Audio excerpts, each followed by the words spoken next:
Welcome to a new podcast with the two mics. Is that it? What do you mean, is that it? Is that your intro to our podcast? Yeah, what's wrong with that?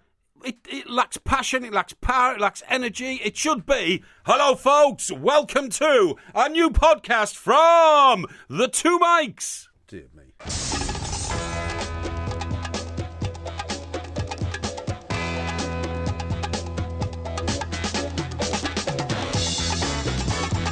Good afternoon, I'm Mike Graham, he's Mike Parry. You're listening to the two mics. We're minding the store for Hawksby and Jacobs. It's 100 days until the Olympics in Rio, and we're celebrating the launch of the new Team GB kit with the chef de mission, Mark England. He'll be in. Tim Vickery's here as well on a rare visit from Brazil. We'll find out just how ready his adopted country is. And we'll be looking back on Manchester City's result last night in the Champions League. Plus, it's Porky Vision today as well, the greatest TV review this side of Sao Paulo. You don't want to miss that. 08717 223344. You're listening to Two Mics with me, Mike Graham, and Mike Parry on TalkSport. Would you mind not adjusting your microphone while it's live? It makes a terrible noise. It starts banging in people's ears. It's a very sophisticated piece of equipment because, of course, to reproduce the mellifluous tones of my voice. Yes, yes, absolutely. Yeah. It has to be. And for that reason, I like to get it teed up and lined up in the very first few seconds of the show. Which you do before the first few seconds of the show. So that our millions of listeners don't miss one symbol or echo. Well, a very good afternoon to you anyway. Well, thank you very much indeed. Very good to see you. I am a little bit irritated because one of the least favourite groups of people in society have got on my nerves again today. Oh, yeah. And I do wish there was something we could do about it. Who are these people? The rucksackers. The rucksack brigade. I absolutely dislike the rucksackers. Have you been travelling on public transport Well, again? the trouble is that public transport at the moment, down in this part of the world, the southeast, for those of you lucky to live outside what I call the M25 Beltway, you sometimes don't have to put up with these problems of trains and things, all that kind of stuff. So what are you moaning about now, then? Too many people in the southeast of England. Well, there's a bit of a strike going on, so it means that the services are curtailed. A bit of a strike? What, so there are some trains but not all trains? Yes, that's right, yeah. It's to do with the guards. Is it? I didn't know we had any guards on trains anymore. Conductors? No. I think it's conductors. Oh, they're the people that collect the tickets, aren't they? No, I think they look after the doors. They look after the opening and closing of the doors. Yeah, but they collect the tickets as well, don't they? I think they do have a handle on the tickets, so there are no ticket collectors on the trains then? Not that I could see. Okay. And this has led to some problems with scheduling, all that kind of stuff. Now, the point is, that means the trains are fuller. Now, the last thing you want on a fuller train is a rucksacker guy to get on who looks as though he's just been let loose by the 2nd Battalion of the Royal Parachute Regiment, and he's getting on the train. What, you're saying the rucksacks are too big? They're huge. They're like a parachute. That's what I'm saying. You could jump out of Concorde with one of those and you would float to Earth from 60,000 feet. Yeah. You know what I mean? And are they particularly young, these people? No, they're usually sort of... They're kind of... You know, they fill the profile of the bearded individual who has a particular view on life and all that kind of stuff. Sorry? You've got a beard. Yeah, but mine's not a tatty, messy, sort of liberal type. What, you actually trim it, do you? I do, yes. Really? Yeah. Well, how vain of you. I got a trimming machine. A trimming machine? Yeah, I've got a trimmer. Machine. Yeah, trimmer, that's right. Yeah, I've got a trimmer. and it's got... a trimming machine with the size of one of these rucksacks? No. It's the size of a microphone, actually. Oh, a handheld microphone. Okay. And it's got 5 different settings on the top of it, depending whether I want it to be luxurious, svelte, or close. What about sort of trendy? Well, it can be trendy on it. But anyway, you're not talking about me. I don't like talking about me. How often do you trim it? How often do you trim it? Every other day. Really? Yes. Now then, let me just tell you. So you get on these trains. It's warm in here, isn't it? It is very warm. Yeah, it'll get cooler. And these rucksackers. We're going to go on about this for very long. Well, hang on. It's very important. Very boring story. I bet you, of our millions of listeners, a huge percentage of them are empathising at this very moment with what I'm saying. Very possibly. When a rucksacker turns round because he thinks he wants to talk to somebody or he wants to address the door, he is turning twice the depth and width of a normal body weight mass. Right? So did one of these guys bump into you then? Yes, he did. He turned round and smacked the side. Well, he didn't see me because he's got such a huge weight on his back. Unless he had eyes in the back of his head, maybe he they should be forced to have wing mirrors on them. Don't be ridiculous. What I'm saying is, I honestly believe that guys with rucksacks who make the depth of their body twice the normal size should pay 2 tickets. They're taking up 2 spaces on that train, without a shadow of a doubt. Well, then anyone with a suitcase would have to pay for 2 tickets as well. No, you can put a suitcase in a rack, or you can stand a suitcase on the floor, so that, for instance, a man with a large stomach, you could put it within the stomach shadow of his body, near his feet. You know what I mean? Right. But you've given this a lot of thought, haven't you? I've given a lot of thought, but with the rucksack stuck on your back, I find it an absolute imposition. A terrible And what did you imposition. say to this guy? Did you say anything to him? I just said thank you, like... Thank you? Yeah. In a sarcastic way? Sarcastic. So very English of you, then. Sarcasm is the way... So you didn't actually complain to him? Sarcasm is the way I deal with things, and he just grunted, and that was it. But, I mean, Well, he was a tourist. No, he wasn't. No, he was English. I heard him speaking. And... Well, he could still be a tourist if he's English. Oh, we had a mate who had a rucksack. There's two of them. So they were taking up like 4 spaces on a train. I'd find it very irritating. But anyway... Well, I'm sorry you're so irritated on the first opening of the show. Yes. We've got a lot of very important things to talk about. We certainly have. Have you seen the new Team GB kit, for example? Yes, I have. Designed by Stella McCartney. I have, indeed. What do you think of it? Well, I have to say, I can understand the absolute reason why you'd want the minimum amount of cloth in a kit in which you're swimming, because of Tom Daley's diving, though. Hang on. Yeah, well, same thing, going through water. Well, he's not going through water until he's finished his routine. I mean, it doesn't matter what he's wearing, does it? Yeah, he can wear anything. Of course it does. He can wear almost anything. The friction between... It's called viscosity. He's going through the air, though. Just shut up and listen. It's the viscosity. It's the viscosity of water resistance and the cloth in your body. Okay? Yeah, but the resistance of the water is not important because he's actually diving, so the resistance of the air is more important. No, you don't understand. You see, this is what you don't understand, Mike. Don't you realise that the split second before Tom Daley hits that water, he's very aware of the deceleration properties of the clothes he's wearing, and therefore has to time his dive perfectly to make sure that the second half of his body going into that water doesn't get stulted by the deceleration brought on by the extra viscosity of the comparable physical makeup of H2O, which is water to the common man, and the cloth. I see. What do you make of Mamadou Sakho? What do you make of Mamadou Sakho? Mamadou Sakho. He's the guy that's been taking the fat-burning drugs. I thought it might be an expert area for you. You could do with taking a few of those. When you get tested at Talk Sport, it wouldn't show up, would it? Because you could have a masking agent as well.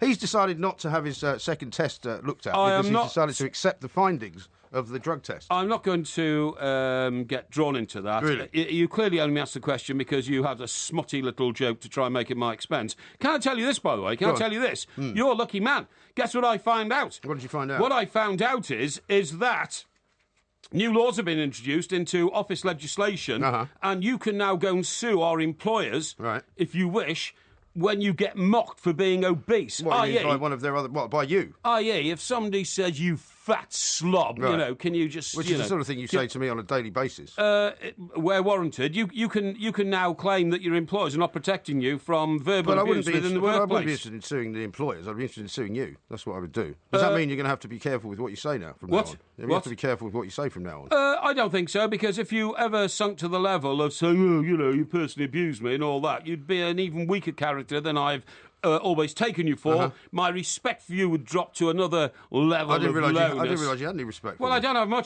much respect for you, I have to say. But, I mean, one or two things in your life you've done right occasionally, but that would finish it all off. Really? Okay. Yes. Now, there's lots of football to talk about, because we've got, of course, the Atletico Bayern semi-final coming up tonight, and then tomorrow we're also going to talk about Manchester City last night. They did all right, didn't they? Well, I thought Joe Hart was brilliant, and that's not a unique observation, because everybody else has said it. That save where it was a full-body save, for want of a better word, that was very Peter Schmeichelish, wasn't it? Well, the picture on the back pages this morning, exactly, just taking it full in the chest. Yeah, absolutely. I could have broken four ribs. Save it with anything you can. Could have broken a sternum and 4 ribs in any ordinary person. Definitely. Exactly right. But I think... But don't, whatever you do, tip them to get through, because, of course, the Porky jinx will then kick in, and they won't. No, I am going to tip them to get through, because I tell you, I think the most worried man in the world now will be Real Madrid's coach, old Zinedine Zidane. You see, he split his trousers last night. Yeah, I did all that, yeah. But he doesn't exude confidence amongst his players, and I think it's, to use Sir Alex Ferguson's famous expression, I think it's squeaky bum time back at the Bernabeu. Well, without Ronaldo, it's tricky. Well, I don't know if Ronaldo's playing or not. We're not sure. I read that I thought I read that he was going to be fit, but if he's not, that's a bonus. And the point is, they are now under tremendous pressure to win in front of their own crowd, particularly if they fall even further behind in the La Liga race between now and then.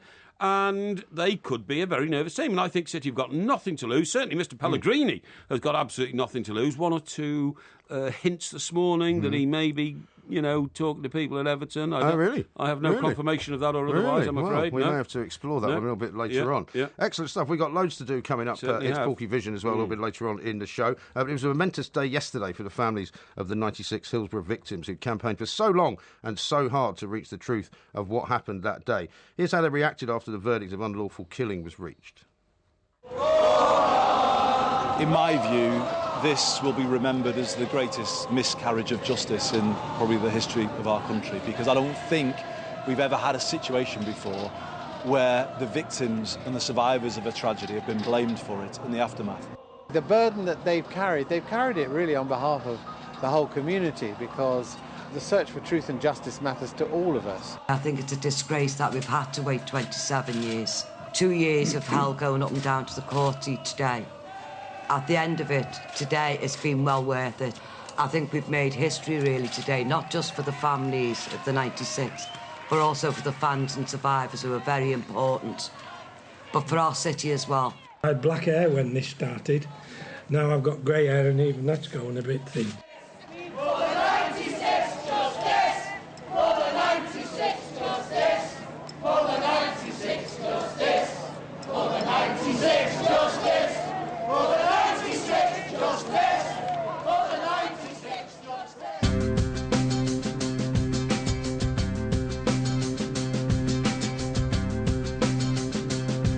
Talk Sport, we are the two mics. Shockingly, Mr. Parry, I have to say, quite a lot of people are agreeing with you about the rucksack brigade. Great. Here's one from somebody on Twitter who says, from Jeff, he says, for the first time ever, I agree with Porky. Rucksackers have no respect for other passengers. Thank you very much indeed. Which is extraordinary, really. Not everybody, of course, goes along with it. Graham in Norfolk says that you should just be grateful to have any public transport in the first place. I'm not sure what he means by that. Where's he come from? He doesn't say where he comes from. Norfolk, sorry. Yeah, Norfolk. Graham Well, I keep saying, until we build a motorway out to Norwich, then most of Norfolk will be like the Dark Ages compared to the rest of Great Britain. Entire county. No, I'm not slagging them off at all. I'm saying they are victims of inappropriate government spending. Now we're going to there should be a motorway to Norwich, and then we'd all go to Norwich. Yeah, all right. Nobody goes to Norwich. You've got a place up there, haven't you?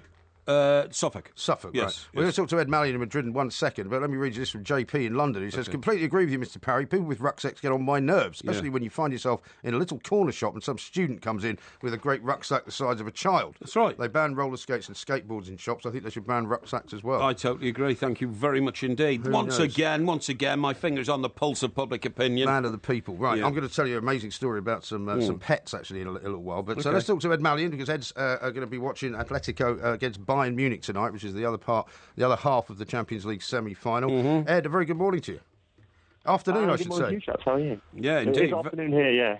Yeah, very well indeed, thank you. Now, before we talk about tonight's game, what about last night's game and Manchester City's chances in Spain of actually getting through to the final? What are the Spanish press saying? I think most people over here think that was a good point. I say point, it wasn't a point at all, but a good draw for Real Madrid. You've got to look at it from their point of view. They think that at the Bernabeu they're virtually unbeatable, and especially in these big Champions League games. They've got a great history of results at the Bernabeu in Champions League knockout ties, and they've gone to City. They've got a draw, and to be honest, I mean, City had the best of that first half and couldn't make the most of it, so they're thinking, come back to Spain, get a nice 2-1 win, 2-0 win, and get to the final in Milan. Yeah, but that's very predictable, really, Ed. Presumptuous, I think you mean. Well, predictable and presumptuous, yeah. What I'd say is any team that wants to win the Champions League has to do the extraordinary. Manchester City so far haven't. Do you remember the year Chelsea won it? They did some extraordinary things in the later games of the competition, in the semi-final and the final. What's to say Manchester City can't, particularly as their coach is motivated to go out on a massive high? I think City have got a great chance. Oh, of course, but you've got to take into account this is the Madrid media. You know, they are very much a mouthpiece of Real Madrid. They are unashamed Real Madrid fans, most of them. So they tend to bet on the most positive side of everything, where they're told to, and thus their take on that last night was that Real Madrid are in the driving seat. They're going to come back to the Bernabeu. They're going to win on a magical Bernabeu European night, and they'll be in Milan. So. We'll see. I'm looking forward to that. That'll be a great game as well. Yeah, I mean, they're not slow to criticise Real Madrid, and they have been very critical of them. And I guess the key to whether they win it or not is going to be whether Ronaldo is going to be fit to play. And it's still a doubt at the moment, isn't it? Yeah, it does sound. I mean, it's interesting that everyone was expecting him to recover in time and Benzema not to, and they went the other way around. Benzema obviously wasn't fit and got taken off at half time.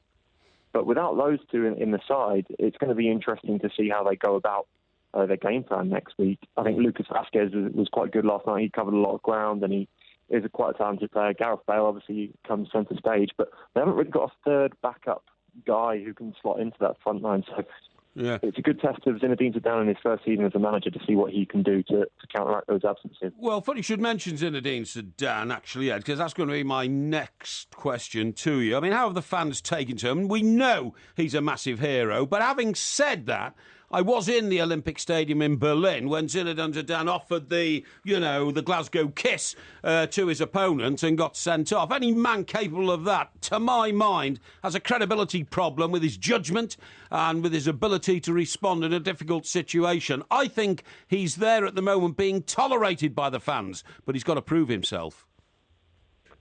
Well, I think that you remember it's a very interesting fan base with a short memory. They obviously love Zidane. They didn't like Benitez at all, but a lot of that is because they were kind of told not to by a lot of the press. They felt at the start that he was, Madrid through and through. He was a boyhood fan, but as soon as he started playing defensive football, he was, everything, the antithesis of what a Madrid coach should be. So they're very quick to change. So far with Zidane, they remember his time as a player, and they believe that he's going to be more of someone who's going to go for attacking football, and this is what they really want as a club. However, if they'd lost that quarter-final to Wolfsburg and they were out of the Liga title race as well, then I think there would have been pressure on Zidane to be replaced this summer. So that's how quickly things can change. At the moment, he's doing okay, but he's still got a lot to prove. Yeah. Let's talk about tonight's games live on Talk Sport. Atletico versus Bayern. Fernando Torres has been saying that Atleti can make history by winning the Champions League and La Liga and making it a double. Well, I think Atleti have been brilliant this season. I think it's very unfortunate they got drawn against Bayern because these are the two best teams in Europe for me. They've got the best defence in Europe. They've got a clever attack. Antoine Griezmann's a superstar in the making. And Fernando Torres has suddenly returned to form inexplicably almost. So unbelievable. It would be a historic double if they did it. I just want them to win the Champions League because I think they're a side that have made such huge strides over the last few years. They're about to break the duopoly of Barcelona and Real Madrid for good, you feel like, and if they get a Champions League, that'll really put them up in the pantheon of elites, really. But just when you want to kind of be supportive of them and give them a sort of your backing, then they suddenly, Diego Simeone suddenly does something despicable, or some of the team gamesmanship comes into play, and you wonder whether you should really, as a neutral. What's he done now? He's just a very dirty kind of manager. Sorry, what's the latest one that's irritated Simeone? you? Well, the last thing that happened, as we were talking about the other day, was when somebody threw another ball onto the pitch during one of their games in La Liga. Yeah, but that wasn't him. No, it wasn't him, but he got sent off for it because he's responsible for whatever goes on the touchline. And the point is, he's a man who he's the guy that fired up Fernando Torres when he got sent off in the last round below of the belt Champions here, League. Mike, aren't you? Punch him below the belt. The guy's renowned for the dark arts, is all I'm saying, Ed. So, I mean, do they have what you might call the kind of neutral support? Well, I think they do across Europe. English people certainly always traditionally have loved an underdog.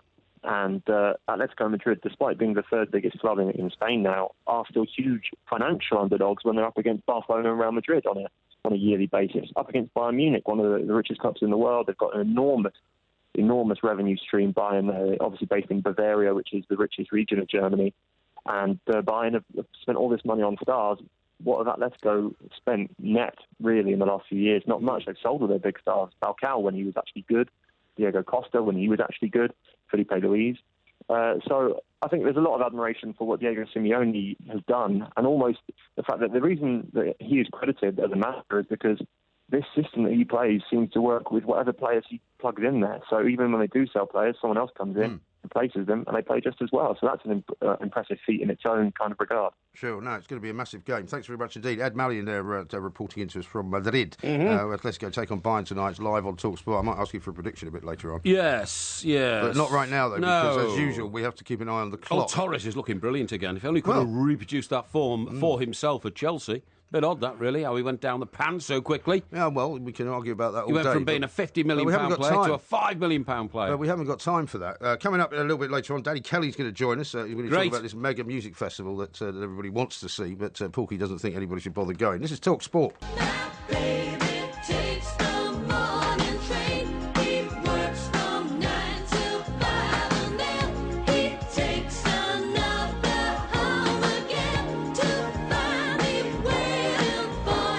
recognise that song? Of course I do.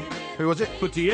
Yeah, Sheena Easton, isn't it? Absolutely. And why before she was sort of turned by Prince, if you like. Well, funny enough, she did 2 hit records with Prince. You're absolutely right. And of course, sadly, Prince passed away last week. I was very sad. But why are we playing that today? I presume because you were on a train on the way in. Not at all, mate, because it was her... Well, actually, that's a good analogy. Good analogy. Well, yes, I assume that's with the why we're playing it. and all that. Why do you think we're playing I it? take the morning train. Yeah. Because she's 57 today. Is she? And I thought we should pay tribute to one of the really? great... 57? Yeah, one of the great icons of the British pop scene, you see. See, I keep on top Well, I of wouldn't these say things. she's one of the great icons of the British pop scene. She is. She was terrific. She was terrific. She was very much a one-hit wonder type. No, she wasn't. She had that one, right? Yeah. And then... And what was the other one she had? Well, she had 2 with Prince, didn't she? Well, she did a couple of things with Prince. That's what I mean. But You he know, she had completely 2 changed hits her there. image. He Yeah. completely made her over. Made her into this kind of siren figure. I've just remembered, in my encyclopedic knowledge of the pop world, didn't she sing a Bond theme? I think she did, For Your Eyes Only? I think she may have done, For Your Eyes You don't have to sing. Only. You promised not to sing on this show. Yeah. People complain about your singing all the time. I'll tell you what I want to talk to you about. This is very important What do you want indeed. to talk And to I me mean about? this is very important. Now, I am constantly taking note of my medical journals, OK? Are you? Well, now, you need to, don't you? How many pills do you take on a daily basis? 16. I thought it was 27. No, I've cut down since my last visit to see my consultant, Dr. Oh, Banner. well, I'll save you a few bob then. I don't have to take as many bumetanide pills now. They're the ones What are they? Well, they keep your kidneys working all the time, Really? so to drain your body of excess water, you know, in case you're carrying too much waste. Are you carrying too much water then? Do you retain water? Well, you can. And in fact, I've done some research for you. Office fatism will be a crime. Legislation could mean introducing penalties similar to those that protect ethnic minorities and gay people. Discrimination against fat people will no longer be tolerated, Right, OK? well, that's good. Yeah. I'm very pleased to hear it. Now, what I want to tell you If about... that curbs your kind of your need to insult me every 5 minutes, then I'll be very happy. OK, that's great. Now, in the course... OK, that's great. Yes, that's great. Which in Porky Parry language means, OK, I've had enough of listening to you, now let's listen to me for a while, because I've got something really boring to tell you about. No, it means let's move on. OK, then. Now, what I'm saying is, I have detected something which I really, really genuinely mean I want to tell our millions of listeners about. I got sent a box of white strips from America. Why? Well, this is the point. So I opened them up and I thought, what is no, here? it's not the point. Who sent you them? Well, one of my contacts in the medical world. Why would they send you medical equipment through the mail? Well, they did. Now look, I'm going to strip this off. All these things. Yeah, and I'm going to strip this off now. Right, this, dental whitening formula. That's exactly right. Right, strip the cover off. Okay, here we go. 20 for upper teeth, 20 for lower teeth. I'm going to put one of these in my gob. 10 days. Okay, that's a good idea. Actually, keep me quiet. No. Here, and this is what you're supposed to do. There you go. You're supposed to have 20 for the upper teeth and 20 for the lower teeth. Okay, I've got it now. Yeah, well, you can't talk while you've got them in, obviously. Well, now I've got my whitener in my mouth. Yeah, right? that's good. You're not supposed to talk. No, I'm Use taking twice it a day for 30 minutes. That means actually we can keep you quiet until the next hour. Now, the That'd be tremendous. point is, you will have noted I put that in and took it out very quickly indeed. Do you know why? Yeah, why? Because I've seen a report. I checked them out as soon as I got them. Very odd, these. And I've seen this report, and it's called White Power. It says white power. White Power. You couldn't have said that a few years ago. No, exactly. Now, do you know what it says? Satisfaction guaranteed. Yeah, exactly. It says that. But do you know what? This dangerous, highly, isn't it? Well, exactly. This highly sophisticated report says that actually you're in danger of your teeth dropping out if you take all these white things and put them in your mouth, these white strips. Not this particular brand, obviously. Well, I'm not even saying which brand it is because I don't know whether it's been certified by the American authorities or not. And the point is a lot of them haven't, right? Well, I'm about to send out a picture of you looking ridiculous with that thing in your mouth. Okay, so the that's brand fine. is clearly visible. So you better say that it's not this particular brand that has been criticised. This is Crest, and Crest is a very famous name I in thought the you were going to dental give the world. name away. Well, it is Crest. It's going to go out as a picture. And we have every faith in the fact that these are absolutely legitimate, no problem at all. However, some of them, which arrive in the post, because you can buy everything on the internet these days, do things like they take all the enamel off your teeth. You don't buy anything on the internet, though, do you? I don't know. They take all... You don't know how, do you?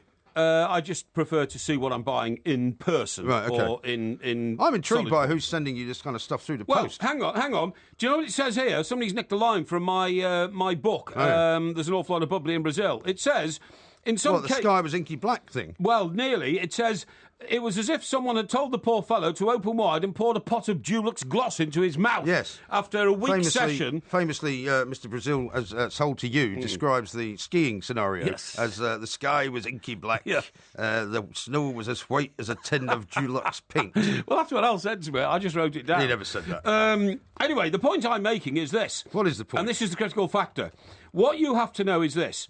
These days, a lot of toothpastes are sold saying, special whitening, special enhanced properties. Well, white teeth are now very much what you have to have, aren't they, to succeed in life? Right. Now, get this, right? This is what I found out. This is the service I want to give to our millions of listeners. Right. The legal limit in this country, this is Great Britain. Legal limit for what?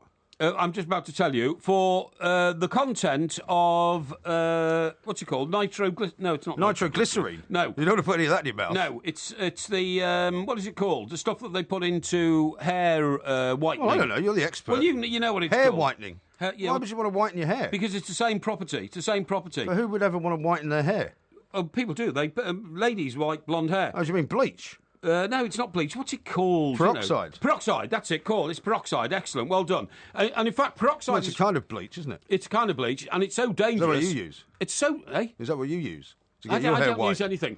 Peroxide is so dangerous that the IRA used to use it to make bombs. Really? Yeah, that's how dangerous it is. Anyway, the point is, in this country, the legal limit in this country is a 6% concentration of hydrogen peroxide, okay? Yes, right.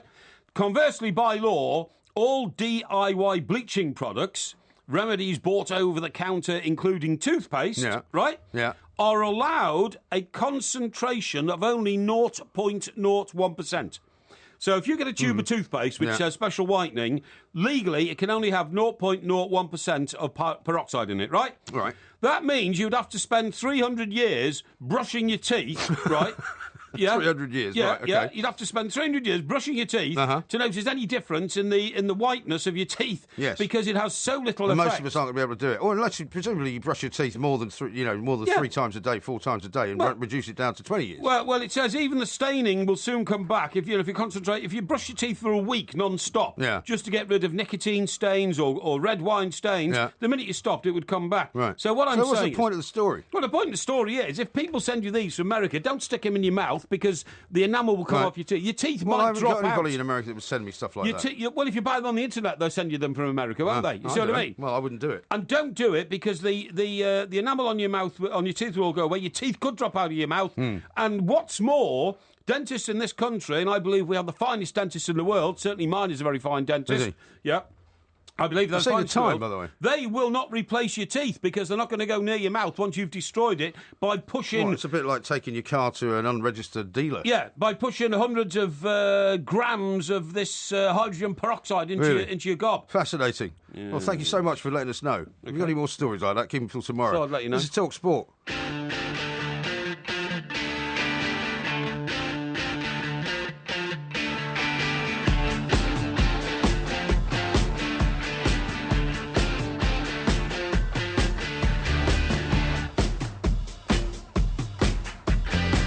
Talk Sport, we are the two mics. Coming up a little bit later on, it is, of course, Porky Vision. Now, we're going to have to work out what the Porky quiz is this week, by the way. I've worked that out, don't worry. Don't tell me now, because we're going to get to it in a moment. So we're going to talk to Danny Kelly now, Good idea. because you have been raving on about why the Rolling Stones in particular, and some other slightly, shall we say, are still going. Heritage artists are still going. There's going to be a massive concert over in California. We think in October. They're still lining up, but it's going to include the likes of Paul McCartney, Neil Young, Roger Waters, The Who, the Rolling Stones, Bob Dylan, a whole host of other people. All many over of them, 70. Into their 70s. All over 70. And you don't think they should be doing it. No, and, I don't. Neither does Paul Gambaccini. But let's talk to Danny Kelly, who is, of course, our musical guru here at TalkSport, having been one of the former editors of the New Musical Express. I could also say, Danny, one of the most versatile TalkSport presenters. Now, you've got 2 shows on the go at the weekend, I think, haven't you?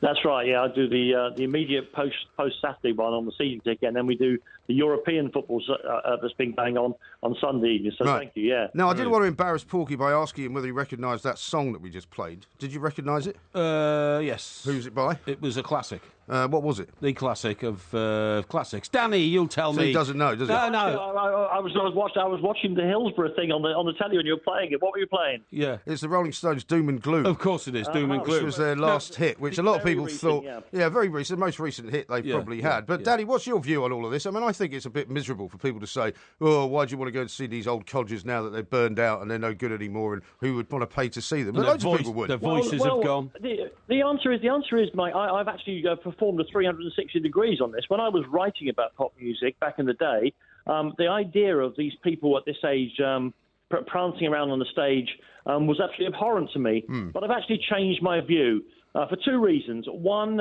it's a free world, and if they want to go out there and people are prepared to see them, that's two. But secondly, I think we have to be very careful not to fall into a whole lot of traps of our age here. And a part of it is, look, we have to admit, you could make the argument that the golden age of cinema was black and white in 1940s, and all Humphrey Bogart and all the rest of it, and we missed it, some of a certain age. The fact of the matter is, no matter how much the current music business shows itself up and hypes itself up, is there was a golden age in the 60s and 70s. And I don't blame people. The people going to see these bands are not 70 years of age, are they? They're younger people who want to see the band that made Street Fighting Man and Satisfaction. They want to go and see Paul McCartney doing Let It Be. And I don't think there's anything wrong with that at all. Well, the thing is, Danny, that sounds to me like, I mean, you and I are heading towards that sort of age. A long way off yet, I hasten to add. 70? Yeah, a long way off. Danny's nowhere near that age. Long way off, but it sounds like a bit of self-preservation to me when we get to that sort of age. But the thing I'm saying is this, Danny, you are absolutely right in what you've just said. And some of the classic LPs I have are the Rolling Stones' greatest hits, Queen's greatest hits, all the Beatles stuff, but it's studio quality stuff.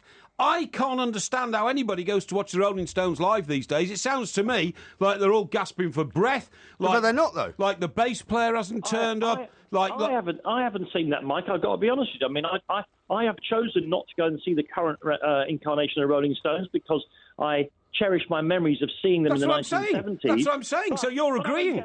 But I don't get that, Mike. I don't get them watching their performances on television. I'll give you an example.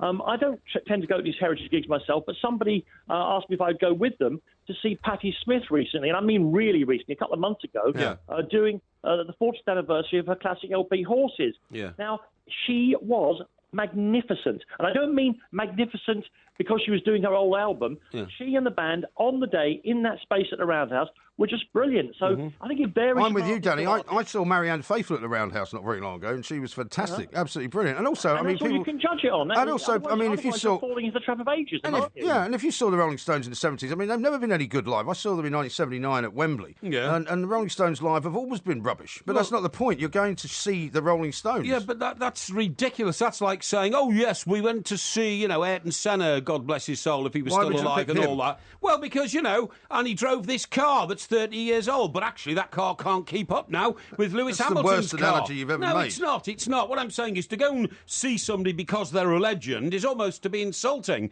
You go to see them because they're a legend, but not to appreciate their genius. Why would you feel the need to deny younger people a chance to go and see Bob Dylan if they want to go and see him? Because Bob Dylan should remain in children's amazing minds as this man, like Elvis Presley, who's not alive anymore, obviously. You can't see him anymore, well, look, I tell you what, in some cases, that great, age will not weary them. They will not go with age, and when the sun comes up in the morning. I'm talking about the fact that actually... I don't think you thought this one through at all. I have thought it through. I have thought it through. I have thought it through, Danny. His mind is a fog. Excuse me, I'm telling you, there will be a point that is the cut-off point, and with your attitude saying, no, they can go on forever, are you prepared to see your heroes embarrass themselves on stage when they're 82? When they're 82? I believe in a free world, a world where I can sit and listen. I can sit and listen to Bob Dylan's Blonde on Blonde if I want to, in the newly remastered version that's almost perfect. Exactly. Or if I want to, I can go and see him in concert, lounging around the stage, making a fool of himself. It's a free world. Patronising. That's now, a let me put this into patronising some. attitude. Let me put this into some context for you, Danny. You may not have heard Porky a couple of weeks ago. We were talking about the Stone Roses, who he'd never heard of, but then he suddenly his eyes brightened up and he went, "Oh yeah, that's the band that Axl Rose is the singer of, isn't it?" So that's kind of the context we're talking about here. And why don't you tell us, Porky, which one concert you've ever been to in your life? There's only one, isn't there? There's only one concert you've ever been to in your life, isn't it?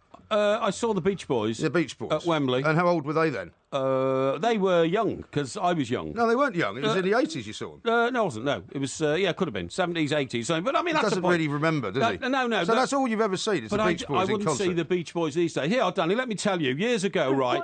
Sorry, have you only been to see one rock concert in your whole life? That's true, yes, that's it. Yes, I have. And it's shocking, isn't it? And by the way, that was open air at Wembley, so I only went there for the free beer and... the reason he doesn't like going to rock concerts is they won't let him up on the stage to monopolise the microphone. No, he has to just stand there and watch. It's not that. The microphone, he's not allowed there, oh dear.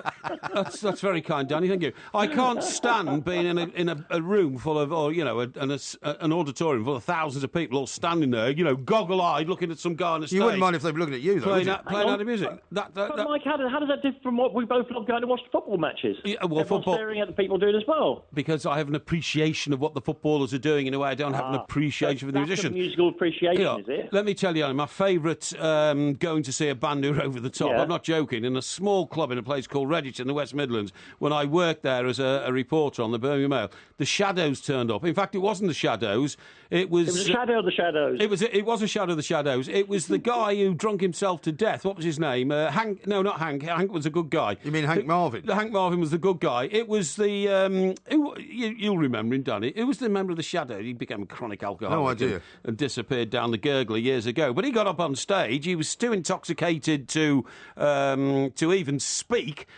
Somebody that made two of you then? Yeah, it did actually. Somebody shouted from the audience, "Hey, whatever his name, I don't remember his name now, you know, you are," and then he used... It's another one of your great anecdotes. Yeah. No facts in it. He said, "You are a," and used an expletive, to which the guy on the stage, the ex-Shadow, shouted back, "Yeah, well, you're a bigger expletive than I am." Okay. And they then had a punch-up. The guy fell off the stage and nearly electrocuted himself. Now, they're all going to get to that stage. They're all going to get to that stage eventually.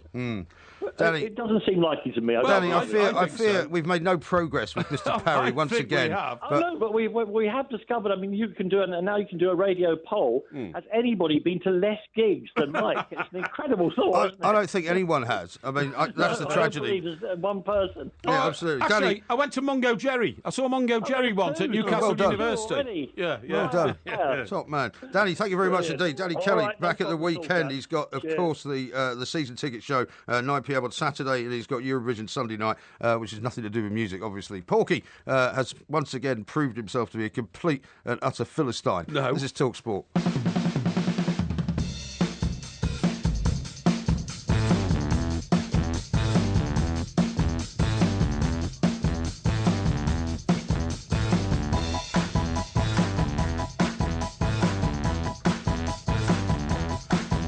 TalkSport, we are the two mics. Coming up in this hour, Mark England is going to join us. He's the Team GB chef at de Mission. We'll be asking him about the fabulous outfits that have been concocted by Stella McCartney for the new Olympics out there, which is 100 days away, which, as somebody's pointed out, is actually not far away from when the new football season starts. So we haven't finished the last one yet, so we don't get too carried away about that. Yep. Also, of course, it will be Porky Vision coming up a little bit later on. Now, let's work out what the quiz is going to be on, because tomorrow we have the Porky quiz, which, of course, is famous for you showing up your entirely sort of ignorance and lack of knowledge about whatever subject you choose to be questioned on. Why do you have to? Well, I'm just giving because I have to explain the to introduction people of this week's quiz. Well, I have to explain to people who may not. Bile. Well, vile bile or not. The thing is, I have to explain to people who may not have heard your performances previously on the quiz, either on the overnight show or on our podcast, which you can get, of course. Well, I think you'll find that what I fight in every quiz is the gerrymandering extent of the question. questions, Mr. Graham says that, it's the independent quizmasters who put the questions together. That's entirely true. We've never met them. We've never seen them. You never will meet them. They've never been identified.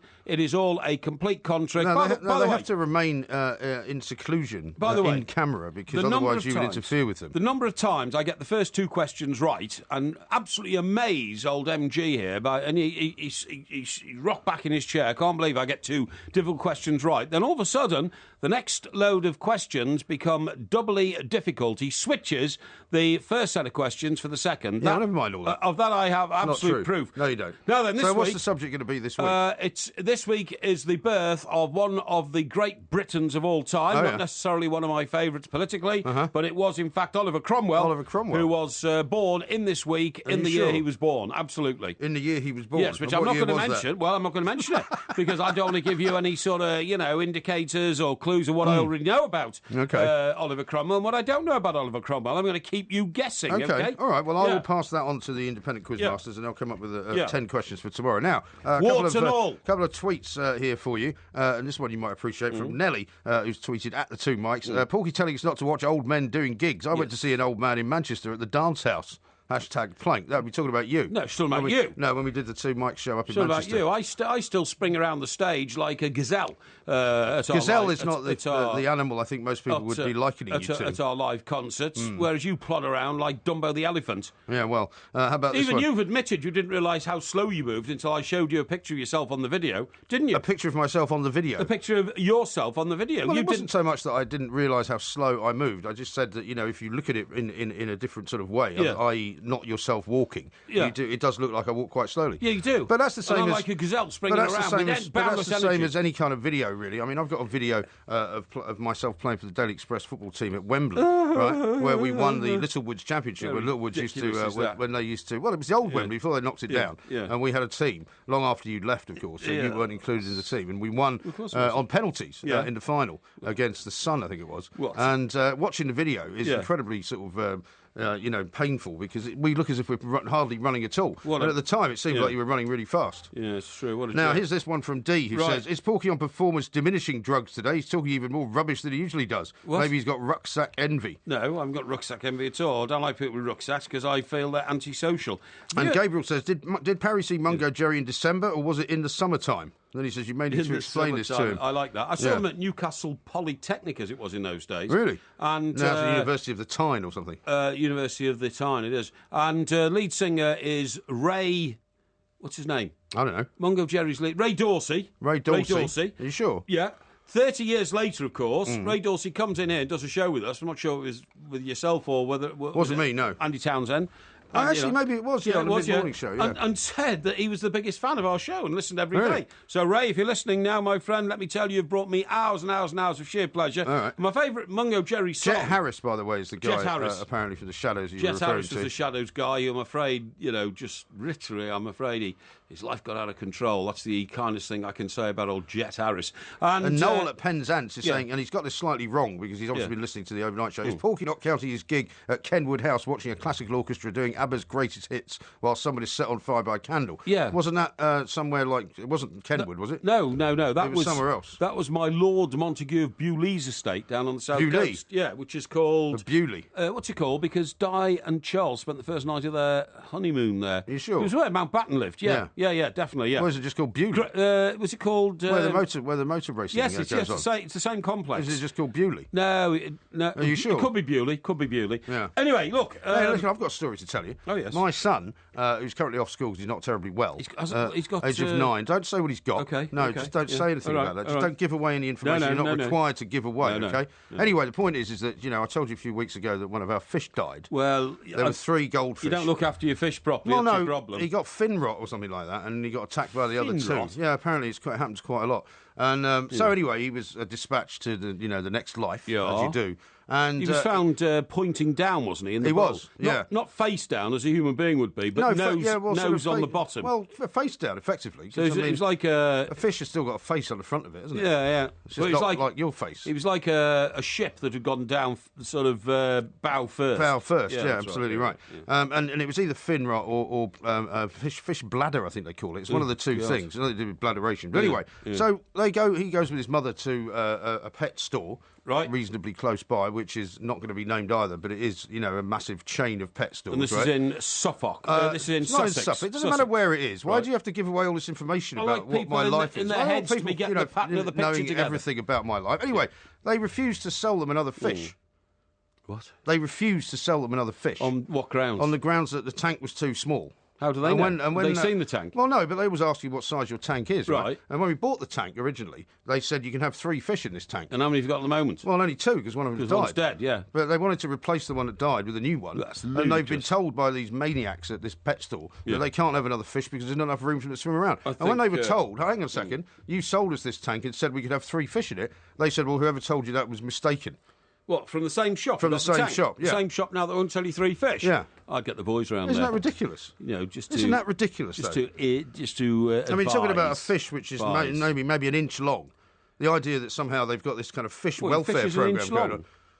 Yeah, about an inch, maybe 2. Nah, fish are bigger Very than small. They're very small. They're goldfish, basically. that. Yeah, I think it's cruel keeping goldfish in a tank anyway. Well, where do you think they should be? In a pond, in the In a garden. pond. Yeah. We've got some in a pond as well. Yeah. But they're kind of more robust and they're much bigger. Yeah, well, that's what I thought. Yeah. How big is the pond? The pond is about, I would say, about 8 feet It's not across. true, is it, that fish About have, 8 feet across. Fish can only retain the memory for 3 seconds? Apparently that isn't true, no. We know it's not true because we had the lady on here from America who's goldfish. She's taught the goldfish to play the musical piano or something, instruments, right? and the way they do it is she plays a noise, they hear the noise, and then she associates it with the banging of a cymbal in their tank, Right. and they soon learn how to do it. So, Yeah, they do. So it can't be true. So, yeah, they've got better memories than you, probably. All right, well, I wish you luck in that because I don't like to see young children disappointed when they want to do things Well, he was like very acquire a disappointed. goldfish. He was very disappointed. I think that's just shocking. It is. Absolutely shocking. It's appalling. I found a new book which is amazing. Have you? Yeah. It's called... You sure you got time for this? Well, yeah, I don't know, but I mean... Well, all you have to do is look at the clock and discover whether you've got enough I time. bet you've never heard of it. What's that? The Iliad. The Iliad. Yeah. We think I've never heard of the Iliad. Well, have you? It's one of the classics, isn't it? Well, it is certainly a classic. Written by Homer. Homer. Homer. I Not thought- Homer Simpson. I thought it was quite modern. I thought it was a new history of... Have you actually been sent a copy of it? Yeah, I've been sent a copy of it. Right. Well, Have you never heard of it? No, I've been sent a copy of a review of a new book about the Iliad, or the Iliad. I thought the Iliad was new, and I thought it was about the Trojan horse, and I thought it was... You thought it was about Trojan horse? Yeah, I thought it was a modern one. But Why? Well, I've never seen it before, but I've How discovered... come you never heard of the Iliad? Well, I didn't realise it was written in 700 BC. So it's not actually a new book, if you see what I mean. I'll give you a quote from it if you like. It's This is very from, complicated. From Homer. Hateful to me as the gates of Hades is that man who hides one thing in his heart and speaks another. Basically, he's a liar. What's that? Well, that's one of the quotes from the Iliad. From the Iliad? Yeah. Well, it's a very complicated Let book. me not die then ingloriously and without a struggle, but let me first do some great thing that shall be told among men hereafter. I found out It's also quite a good one for you. I think it's about Alexander the Great.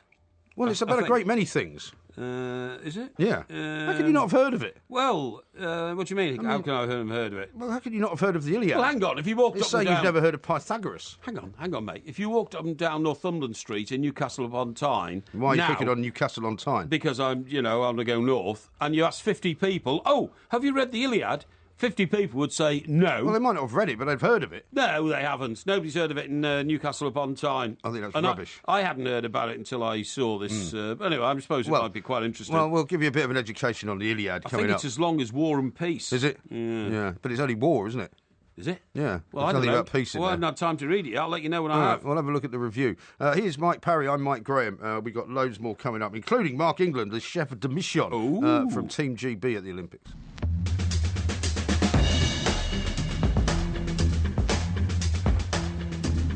We are the two Mikes. This is Talk Sport. There'll be a podcast coming out a little bit later on, of course, as well. And we've got lots of Olympic talk to come. Indeed. Because Tim Vickery's going to be joining us. He's over from Brazil. Excellent. Good. Visiting, unfortunately, he's a bit like Porky Jinx man, isn't he? Turns up in Tottenham, sort of falter in a draw in their game against West Brom on Monday night. And so now everybody thinks that they're not going to win the title. Now, I have in front of me our favourite newspaper. Yes. Which we had a look at yesterday. What's it called again? The New Day. The New Day, yeah. The New Day. It only carries... I think sales have reached about 30,000 1,000. Well, we don't a like day. to say too much about the specific number, but we do know that they don't like to be discussing exactly how many they're selling. No. But personal listography on the back actually has a typo in it today. It doesn't have spelt the word best wrong and missed the T off the end. So it says, list your 3 best friends at school. Right. Now, I can't imagine you could fill this out. You'd be over this for hours, wouldn't you? Trying to think of 3 people that were actually friends with you at school, because you don't have any friends now, and you didn't have any friends then. No, I was very popular at school. I doubt that very much. I was a school boxing champion. Why would you be popular? I was a school boxing champion, just like Mike Tyson, You're rubbish at was boxing. world heavyweight champion. You're rubbish at boxing. Attracted millions of people. I didn't attract millions. All anybody has to do is go to our YouTube channel, Two Mites TV, and see how you did against me and the boxing machine. No, you've seen my boxing cup. You've seen my boxing cup. Yeah, but that's from Butlins when you were about 5 or something, isn't it? No, it was when I was 7. I won the boxing cup at Butlins. Smallest cup. But anyway, Were you fighting a 3-year-old? No, I was fighting a guy who was 6'3". Rubbish. When you were 7. No, you idiot! I'm talking about at the King's School Chester. Where Butlins. At Butlins, we were both about 2'6", I think, or something like that. Right. But anyway, no. So one of my friends at school would have been a chap called Martin Hazel. Martin Hazel. Okay, write that down. I gave him right in the gob and knocked him out the ring. What, you mean he's the guy you beat? Yes, and how was he your friend then? He was about 6 foot. Well, he has respect for me because I battered him. So he wasn't really your friend. He was about 6'3". Okay. In those days, I was only about 5'7". Right. So if any of these people actually went to school with Porky, then I'd be delighted if you could ring in and tell us the truth about what he actually was like. It's true. Because like everything else, it's bound to be rubbish, right? It's true. Next friend. There was a chap called Tim Mellor, who is now Tim Mellor. Mellor, Mellor. Oh, okay. And he's now Dr. Tim Mellor. Is he? Because he is as I understand it, Doctor of what? Dentistry. Is he? He's a dentist. So he's not really a doctor then? Well, I think he's a dental surgeon. Well, he's a dentist. Well, he's a dental surgeon, Right. which is different. I think he does things like mend people's broken jaws and cranial surgery and all that kind of stuff. Cranial surgery? Well, anyway, the point of the That's story to do is... with the head, isn't it? Ian Abrahams was at a football Moose? game. Yeah, I think it was at QPR. Oh, yeah. Or Watford or somewhere like that. And he was approached by the doctor. He's usually approached by the waiters. No, yeah, he is, yeah. He was approached by the doctor on duty. Yeah. Who introduced himself as Dr. Mellor, former classmate of Mike Parry at the King's School Chester. What was he doing at a football match? Because he was covering, they have a surgeon at football matches in case of injury and all that kind of stuff, and he was there. Well, he mustn't be a dental surgeon, he must be a proper surgeon. No, he is. Surely. He went to, I think he went to Liverpool University to study dentistry, so whether or not he's expanded massively is... And when was the last time you spoke to him? Not since I left school. Sorry, what's the problem? So he's meant to be a great friend of yours. He's meant to be a great friend of yours. You haven't spoken to him for 40 years. Hang on, the question says 3 friends at school, doesn't it? 3 best friends at school. Oh, well, I see. Yeah, well, so yeah, you were best friend at school. Listen, surely you'd keep in touch with them. He was our centre forward in the King's School 11. What, you mean when you were the midfield dynamo? When I was the midfield general, he was centre forward. He scored all the goals. Okay. I used to tee them up for him. I used to make the assist. Yeah, of course you would. Yeah. Yeah. So what about number 3 best friend at school? At school. They have to be at the same school I went to. Well, yeah, of course they do. Do they? You can't have good best friends at the different school. Most of my friends weren't at my school. Most of my friends were at the local secondary modern school because I recognised with the common man. You know what I mean? Oh, is that right? Man of the people. I thought you all looked down on all of them. No, not at all. Not at all. No. You only mixed with them because you thought you could prove you were better than them because you went to a better school, right? I think the third one. Who would be the third one? You're just going to make a name up now. No, I'm not. No, I wouldn't do that. We're going to check all these people out. Just trying to think. Martin Hazel, Dr. Tim Mellor. Yes. I think it was. I think it was our goalkeeper who was called Richard Yarwood. Richard Yarwood. No, like Mike Yarwood. Yes. Except he was Richard, and he didn't do impersonation to Brian Clough or anything like that. So apart from that, there was nothing in common at all. What? Just a similar name. Yes, that's right. Yes, but he was an excellent goalkeeper. Okay. He had his spleen removed. What? Well, what happened was he went to Nottingham University. Yeah. And I was at the University of the Trent in the same city. And we played a game of football, and somebody booted him in the sternum. Oh, yeah. And he was rushed off to hospital and had his spleen removed, as I remember, as I recall. That's pretty traumatic. Pretty traumatic. There's a Dr. Timothy Mellor cosmetic surgery, oral and maxillofacial surgery, and plastic surgery. Oh, is he based?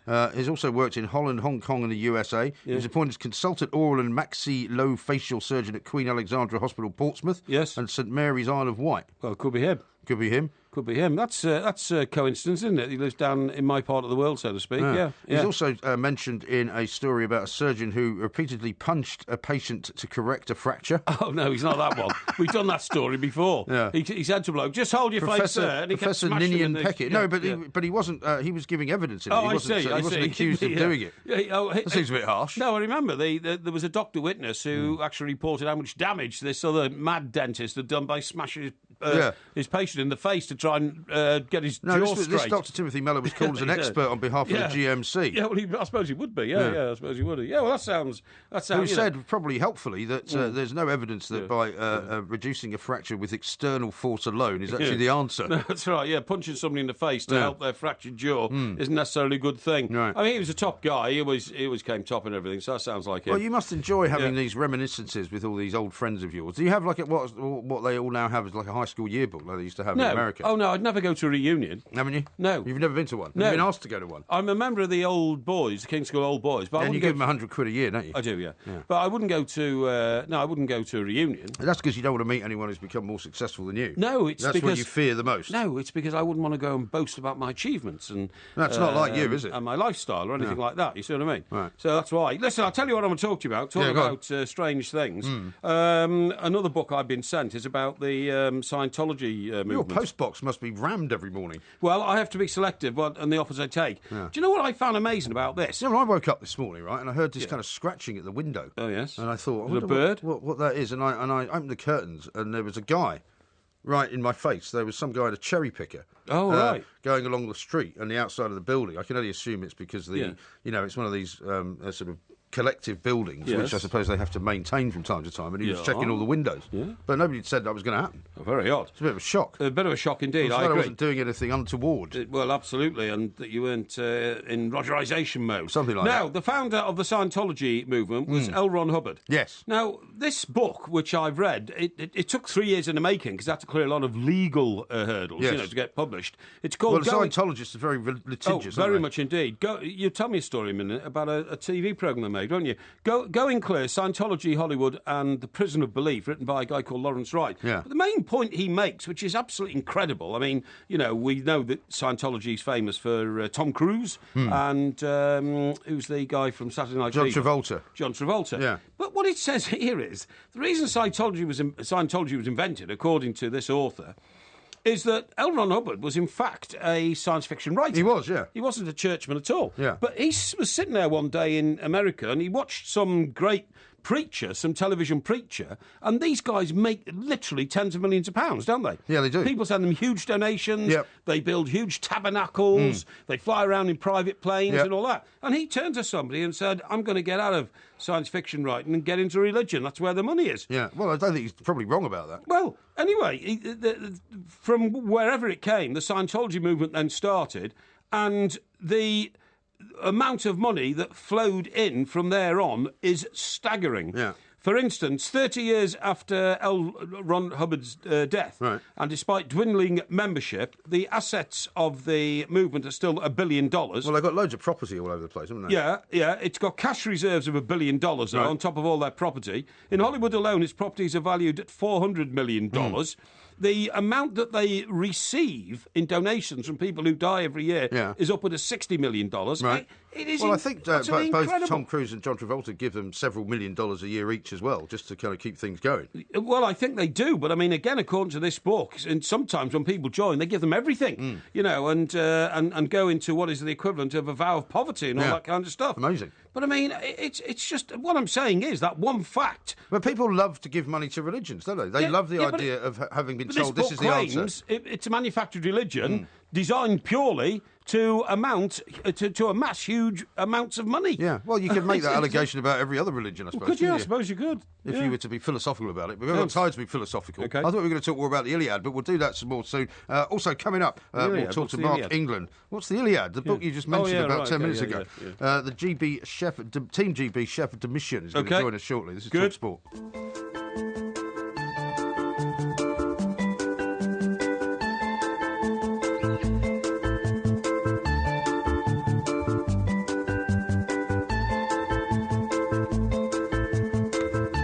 to Talk Sport. We are the two mics. Porky Vision's coming up in the next hour, which is Porky's TV review, where he manages to review TV shows that he's never actually seen. So you won't want to miss that. We are delighted to say, though, that here in the studio, joining us now, is Mark England, the Team GB, a chef de mission, and with just 100 days to go until Rio, and the announcement and the releasing of the Team GB outfits. What a good day to have you here, Mark. Yeah, fantastic. Good afternoon. Well, thanks for having me. So, I suppose the first thing I noticed today was the new Stella McCartney kit. I mean, a lot of people have kind of looked at it and gone down through the ages and said, isn't it amazing how kits have changed since the days when guys just put a white vest on and a number fits now, and ran. Well, yeah, but also, everyone's saying it's great, it's stylish, it's got this kind of, it's got this new coat of arms on it and all of that. Some people have remarked about Tom Daley's Speedos, but we perhaps don't want to dwell too much on that. But they are very small.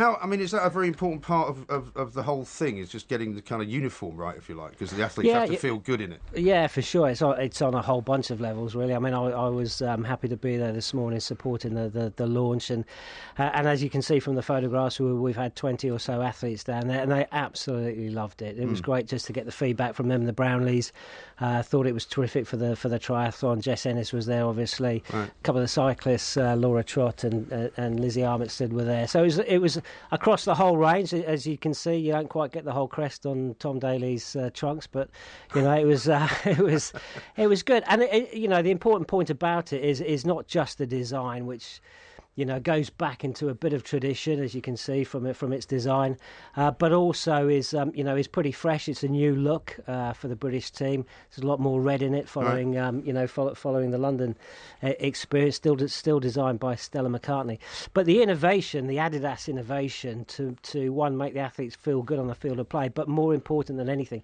to know that they're on the starting blocks and on the start line with the best possible technical kit is super important, and for sure Adidas have delivered in bucket loads on that. Sure. Well, that explains one role that you have, but can you tell me, please, Mark, chef de mission? We don't have a lot of chef de missions in this country. What is the chef de mission? It's French, isn't it? Yeah, exactly. I know that. I've worked that one out. It doesn't mean he's a chef. No, he's not a chef. Well, that makes two of you, because you're not one either, are you? Would you just shut up for a minute? There's a guy that eats everything out of a can. What exactly is your role within the movement and the objectives as we come up to the Olympics, please, from your point of view? Well, my role is a very fortunate privilege one. I've been selected by the board to head the delegation, and that's what chef de mission means. So it's head of delegation. Is that to motivate? Is that to have an umbrella view of everything that's going on there, make decisions about the heads of certain departments and individual sports? Yeah, I'm a full-time employee of the British Olympic Association, Director of Sport, so I direct the operational delivery, I guess, of the British team into the Olympic Games. And at the Games itself, as you rightly say, it's partly motivational, it's partly team management, it's partly organisational, and it's to be the spokesperson of the team, which is great why I'm here today. And you were involved, obviously, at London 2012. It's not at home, it's away, but it's a massive act to follow, isn't it, in terms of... Beijing was pretty good, so you've got that, I guess, to try and beat, but you've also got to try and retain as much of the medal haul that you got in London, right? Yeah, not just the medal haul, it's just, the performances of every athlete, and it's the feel-good factor back at home. I was fortunate enough to be both in Athens in 2004, Beijing 2008, and in London, and it is fantastic going away. London was a great games, and the team were fabulous. The athlete performances on the field of play were just wonderful, and we had those big medal moments on the middle Saturday, but actually throughout the games as well. And we're trying to replicate that in Rio de Janeiro. I always think it's great to take a team away. We're going to be the largest team, for 25 years. We're going to be over 350 athletes. We've already qualified 282 with some terrific. Only yesterday we had the notification that we'd qualified 9 boxers. Right. They won 6 goals at the qualification.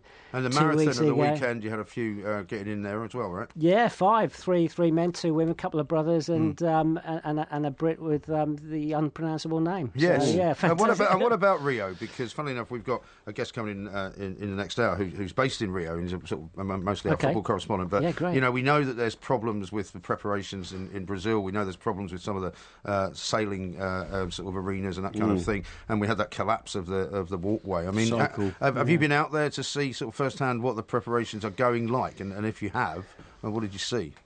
Yeah, I was out there actually with about 60 others, predominantly the sports and the team leaders. I was out there about 2 weeks ago. So we're fresh back from there. That was our last full visit with all the team leaders, all the sports. And what I would say is, and you referenced London earlier as a great games. It was a great games, and we just do things differently here.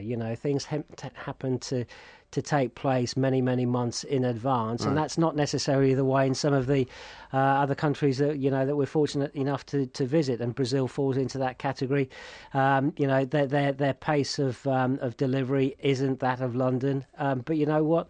Every venue that has been completed is fantastic. So, your listeners will be very familiar with Maracanã Stadium and just the wonderful Olympic Park that's going up. It is, I've been fortunate enough to live in 8 Olympic villages, and the Rio village, the quality of it, the delivery of it is first class, and we've got no concerns at all about the infrastructure, the venue infrastructure, nor indeed the transportation infrastructure or the build. It just isn't ready yet. But 100 days in many respects is a short length of time, but it's also a lot of time to get things. Mind you, considering how much time they spend fixing roads in London, 100 days is nothing. No, 100 days absolutely. We always get the scare stories, don't we, as the weeks run down to the Olympics. But we've never had an Olympics yet which has opened without a stadium or without a running track or anything else. How close did you work with Lord Coe? Yeah, well, he's my chairman. I was with him this morning. And he's had a rough time lately. I mean, you have had some difficult situations. If you work closely with Lord Coe, you've been in the spotlight, you've been under pressure, you got over it. How's that affected the preparations for the forthcoming Olympics? From the British perspective, yes. From Team GB, yes. No, we're in great shape, actually. Yeah. It has not affected it at all. In fact, it's, with Seb working with the IAAF now, it takes that removal away from the British Olympic Association. He's still our president and will be for the next foreseeable future. But what I would say is that the British public and your listeners should be absolutely confident that this is the most talented team we'll ever take away to an away games. It really is first class. So you're looking at a record haul, are you, of medals? Well, if that's most talented, I think you can assume that, can't we? Well, we're shooting. Well, you can't assume anything about sport, can you, Mike? Well, no, but I mean, what I'm saying is, if we've got the most talented team, then they can be aiming for a record haul of medals, can't they? Well, he's not going to come in here and say they're the least talented team, is he? Well, no, I asked the question. If they're the most talented, then the record haul of medals must be an objective. Well, the target is, first of all, to be the best ever away games. The best for Great Britain to have the best. Which one is at the moment? Australia? Well, Beijing was. Beijing, of course it was. Beijing was 47 medals. 47, there's that number again. Australia was up to the time and then overtaken by Beijing. Yeah, well, times like medals, that. That's right. And I mean, talking of the things that Sebco's been dealing with over the last sort of few months, in terms of the doping rules, I mean, we were told, I think, at 2012 that there was going to be more dope testing done at that Olympics than there was at any other prior to that. Is that similarly going to be the case in Brazil? I mean, obviously, we don't know what's happening yet with Russia. We don't know what's happening with some other countries that might have been accused of one thing or another. I mean, it's a massive issue now, isn't it, in all of athletics, really?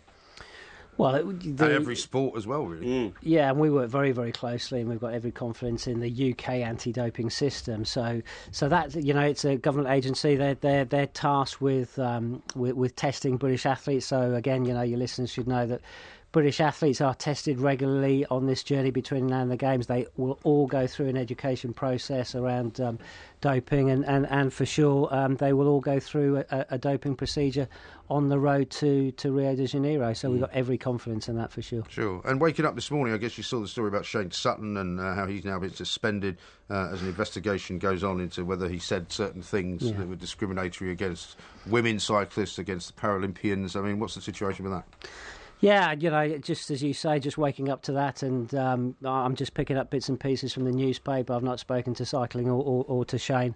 Just picking up bits and pieces, and it's an internal matter currently for Cycling to investigate. And my understanding is they've been pretty quick to take some action and to initiate a review, which is great news, and we look forward to hearing what the outcome of that is. We just hope, obviously, with only 100 days to go, that whatever happens, it's the decision is swift and we can move on. Yeah, for sure. Yeah, you don't want to hang it over your head, do you? You totally agree. Mark, thanks very much indeed thank you very much indeed. for coming in and take the time to talk to us. Mark England, Team GB Chef de Mission, which for Mr. Parry's benefit actually means he's head of everything, in case you didn't understand that. dolt. This is Talk Sport.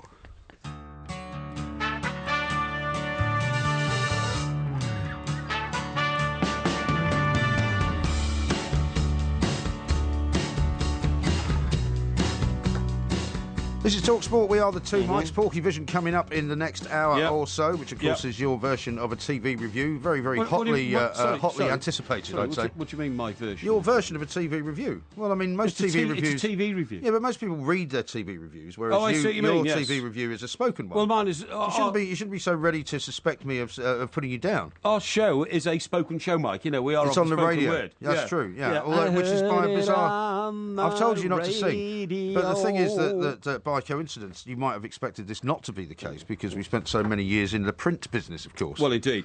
What was that music? I don't know. I wasn't really listening to it. Okay, you're looking after your dog because I like to make regular. My dog is in very good shape. I like to make regular checks on this. You know, for instance, very good shape. The latest mad, and I say it's mad, even though I haven't got a dog, but I used to have a dog. But the latest mad advice. You had a dog when you were a child. I did, yeah, but they had an epileptic fit. The mad advice these days from this these guys at Psychology Today is don't hug your dog, don't cuddle your dog. Why? That's mad. They say it drives dogs mad. No.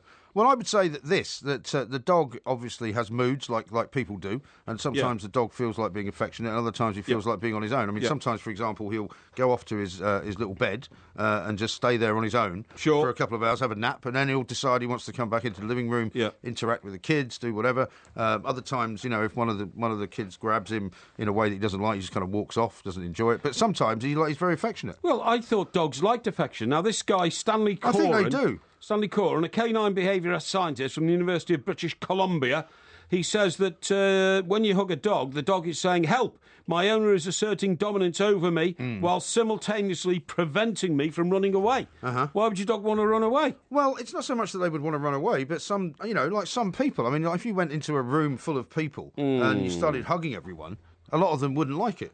Yeah, you know how but dogs like affection. Dogs like human beings. No, but it depends what mood they're in. This is my point. I mean, you have to try and gauge how they're feeling. You have to try and see whether they're feeling like, they're very tired, they want to sleep, they want to be left alone, or whether they want to have a game. I mean, for example, sometimes they want to play. Yeah. You know, they want to have a pulling game with a blanket or something like that. But they don't always. You can't go up to them and go, let's play the pulling game if they don't want to do it. Well, here we go. Let me tell you this. The signs of stress are easy to see. Really? Yawning, turning their face away. Yeah. Ears slicked down. How can a dog slick its ears down? Oh, yeah, their ears are very mobile. Their ears, I mean, if you have certain words that you say, and their ears prick up, they literally do prick up, and you can see their ears moving. They're able to move their ears. Right. Because don't forget, the sense that dogs have, which is the most powerful one, is the sense of smell. Yes. But their sense of hearing is also much more acute than ours. Well, they can listen to whistles we can't hear. Well, they can hear frequencies that we can't hear. And also raising a paw and even licking your face. Yeah, licking your face you should try and avoid. Yeah, I think so as well. Don't let dogs lick your face. You don't know where they've been, really. Well, you're absolutely right, you don't. Now, listen, do you chip your dog? I've got a couple of tweets here before I do anything else. A picture of a guy who appears to be a town crier. All right. Matt says, is this why Porky shouts so much? He's got a part-time job as a town crier. A picture of you looks very like you. Yeah, well, I was brought up in a wonderful city called Chester. Yes. And I, in fact, had quite a lot to do with appointing the first ever town crier. Because I worked on the Chester Chronicle and I organised the competition to find the city's first town crier. Oh, yay! Oh, yay! Yeah. Oh, yay! Well, you do shout a lot. And then ring the bell. There's a lot of people tweeting me saying you give him a headache. Here's what Goonurus Prime says about your chat about the Iliad. He says, hey, Porky, you spent too much time reading The Idiot, which kept him from reading the real book. And C-Mac says, does Big Fat Porky think all of us in Newcastle are thick lake? What? Is the way they put it. Well, because you said no one in Newcastle would have heard of the Iliad. Well, no, I hadn't heard of the Iliad. Well, the fact that you haven't heard of it, you hadn't heard of the Stone Roses either. No, I knew the Iliad was some kind of ancient tome, but I N says, there is no Trojan horse in the Iliad, and it's not as long as War and Peace. It was Alexander the Great's favourite book. Yeah, OK. Well, I'm sure there is some reference to the Trojan horse, because I saw a picture in the review. It's about the Trojan War. Trojan War. Well, there you go. The Trojan horse wasn't in the Trojan War. Andrew says where do you think the Trojan horse came from? Came from Trojans. Trojans. Yeah. If you know what I mean. Maybe you can introduce Porky to these new books as well, says Andrew, including The Art of War and the Bible. Hashtag flank. I think that person's taking the mickey. No, what I mean is, look, I knew the book was around. It's just I'd never actually seen a copy of it before. Well, you see what I mean? Now you've got a chance to explore it more. Well, now, how about this, right? Now, Mr. Chili Flakes, we were making fun of the New Day earlier for missing out the T on best, right? Because it says list your 3 best friends at school without the T. Yes. This guy says, I think you'll find the typo of Bez, B-E-S, wasn't a mistake. It's kids slang for best. No, Bezzy. That's Bezzy. What's best then? Well, surely that wouldn't be right, would it? No, don't. I mean, I watch Coronation Street, right? And they're always talking about, who's me Bezzy?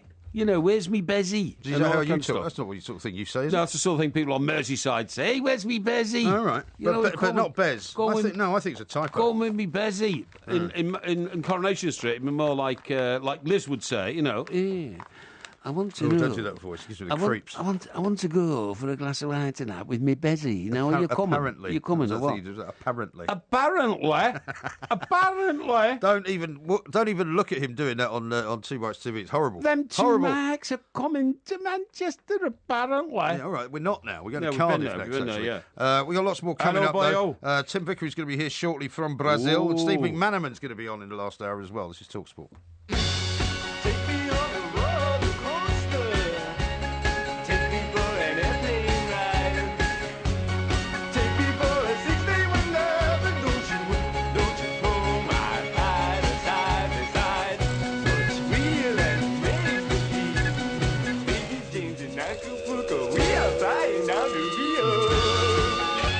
I know that's your least favourite song, Tim, but it's sort of become your signature tune now, and usually this time of the week I get Sergio Mendes, which is very nice. Yes. Well, I'm afraid the revolution has taken over. You can run, but you can't hide. You can't run from it. Because normally when we speak to you, you're on the other side of the world, and we're on the other side of the 24-hour clock. Yeah, exactly. But here we are in daylight. And the punchline for that song, which is much, much better than that, is "What's your name, Virginia Payne?" And that should be the last line of the song, and that should be it. So this manufactured attempt. We are flying down to Rio. Yeah, to try and you don't like put that him reference. in. Sorry, you don't like that reference. Well, I don't know why I've never used the one from the guy who was in the Monkees. I might go down to Rio, but I might not. Oh yeah, is that Mike Nesmith? Mike Nesmith. Yeah. Fuzzy hat. You prefer that one? I think the last line of the Roxy Music one should be "What's your name? I don't care. My ears are in pain." That would be better, I think. For me. Yes, it's a bit harsh. Quite. Well, we were talking earlier about this big Legends of Rock concert that's going to take place over in California, which Porky's not very keen on. The Rolling Stones, Paul and all McCartney, over Bob 70. Dylan, Neil Young, and all these other people. And Paul Gambaccini, who you must know of legendary status, is saying, "Well, I won't be going to it because their voices are all cracked and gone. It'll be garbage." And I totally agree. I think the Rolling Stones live are, they've just done a couple of big shows in South America, though, haven't they? They have, yeah. I saw them the first time that they came to Brazil. They're huge in South America. They're absolutely huge, and especially Argentina. Argentina, they just see themselves in the Rolling Stones. But I saw them the first time that they came to Brazil, which was a huge deal. Now, this was the start of 1995. And I thought a little bit like you beforehand. I thought, they're so old, what's the point? Yeah. And I went and absolutely loved it. I had quite a sobering thought the other day. Mind you, that was 21 years ago, I'm the age now that they were then. Yeah. So rock on. Yeah, exactly. Don't have any sobering thoughts during this show because, with old Mike here, Mike Graham, man who drinks a bottle of white, bottle of red, bottle of rosé and a bottle of whiskey at the weekends, sobering thoughts don't get through to his head. You've heard about the psychiatric phenomenon of projection, obviously.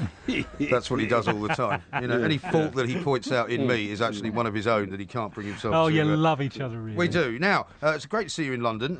It is. You come here a couple of times a year, I guess. Usually once a year. Yeah. And my girlfriend's been putting up with me for 20 years. Yeah. So I thought, let's bring her over.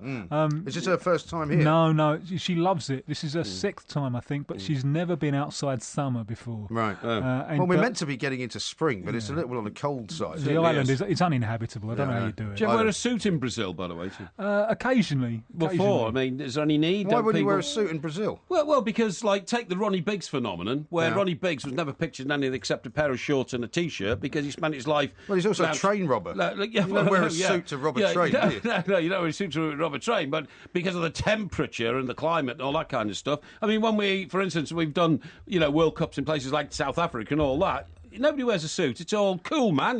Get down with the kids and all that. I think he looks very smart. I think you look very smart, but I can't. What I'm saying is, if you're hopping on and off public transport in, Sao Paulo or Rio de Janeiro or something like that, it ain't comfortable to be wearing a suit. You'd be amazed how many people have to go to work in a suit in Brazil, even when it's 40 degrees. I do feel very, very sorry for them. I only do it when I want to. But it's like when you say the same thing about America. I mean, in the southern states of America, it's so hot in the summer, but people still wear suits to go to work. Well, I suppose so. Where do we get these ideas about life? Anyway, you got in just in time to watch Tottenham. In Bermuda, they wear shorts, don't Bermuda they? shorts. Suits with shorts. That's what they call them. That's right, that's right, yeah. Thanks for that. There's more fashion coming up later. Just in time for what you've been predicting, I'm afraid, I suppose you would say. I've always asked you every week about Spurs. Could this be their year? And then you say, well, I'm a Spurs fan. I've been a Spurs fan for a long time. I can't really believe it's going to happen. Yeah, I was on Brazilian TV on Friday. That seems a long time ago. And I was explaining to them the concept of a Devon lock, what doing a Devon lock is. And I took a little bit of film of Dick Francis and the horse and the Devon lock, because I was saying, after that Tottenham performance against Stoke, Vardy's injured, Vardy's suspended, so the pressure's on, it's cranking up. So this is the expression that you're going to need over the next 2 weeks, a Devon lock, because this is what we say when someone who's in Leicester's position suddenly makes a mess of it. Right. But I feel that advice has all been superfluous, hasn't it? Well, they only need 3 more points now, so you'd think that they'll manage to do that. And they've got they're all quite tricky games. Well, they've got Mike Parry's lot, haven't they? Well, that is the most depressing game you can go to. It's happened to me twice, and I think on both occasions it was Arsenal. Seriously, I think they won the league. They won the league. They won it once at Goodison, and the worst thing is that you don't really, as a football fan, want to just go home, because you think, well, they are the champions. It's a home game. You should stick around. So you stick around for 15 minutes. These guys are coming on the pitch, and they're building this arch. Premier League champions, and building doors at the edge of the tunnel so that Tony Adams can come bursting through, to receive the cup, and you're just spectators. You're just watching this miserable scenario going on because you want it to be your team. It is depressing. But Leicester is a bit different, isn't it? Yeah. I think everyone seems to have taken them to their hearts. Sure. They do. Brazilian media made a big deal of, I think after they just beaten Southampton, I think it was Southampton, the Southampton fans getting together and shouting to Leicester, you're going to win the league. That's right.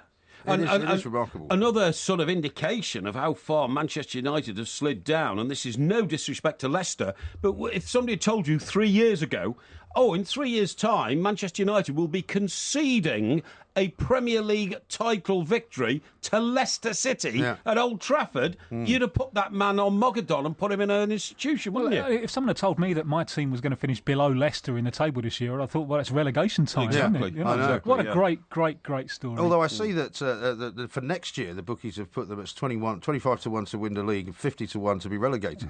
So, it's not, who knows? Nobody really knows what's going to happen. Now, talking of Everton, Funes Mori, you want to say something about? Well, interested to know what Mr. Parry thinks of him, because as an Everton fan, and when he came over, I slammed him. I said, this fella is going to be an absolute disaster and an embarrassment. He's not going to be good enough at all.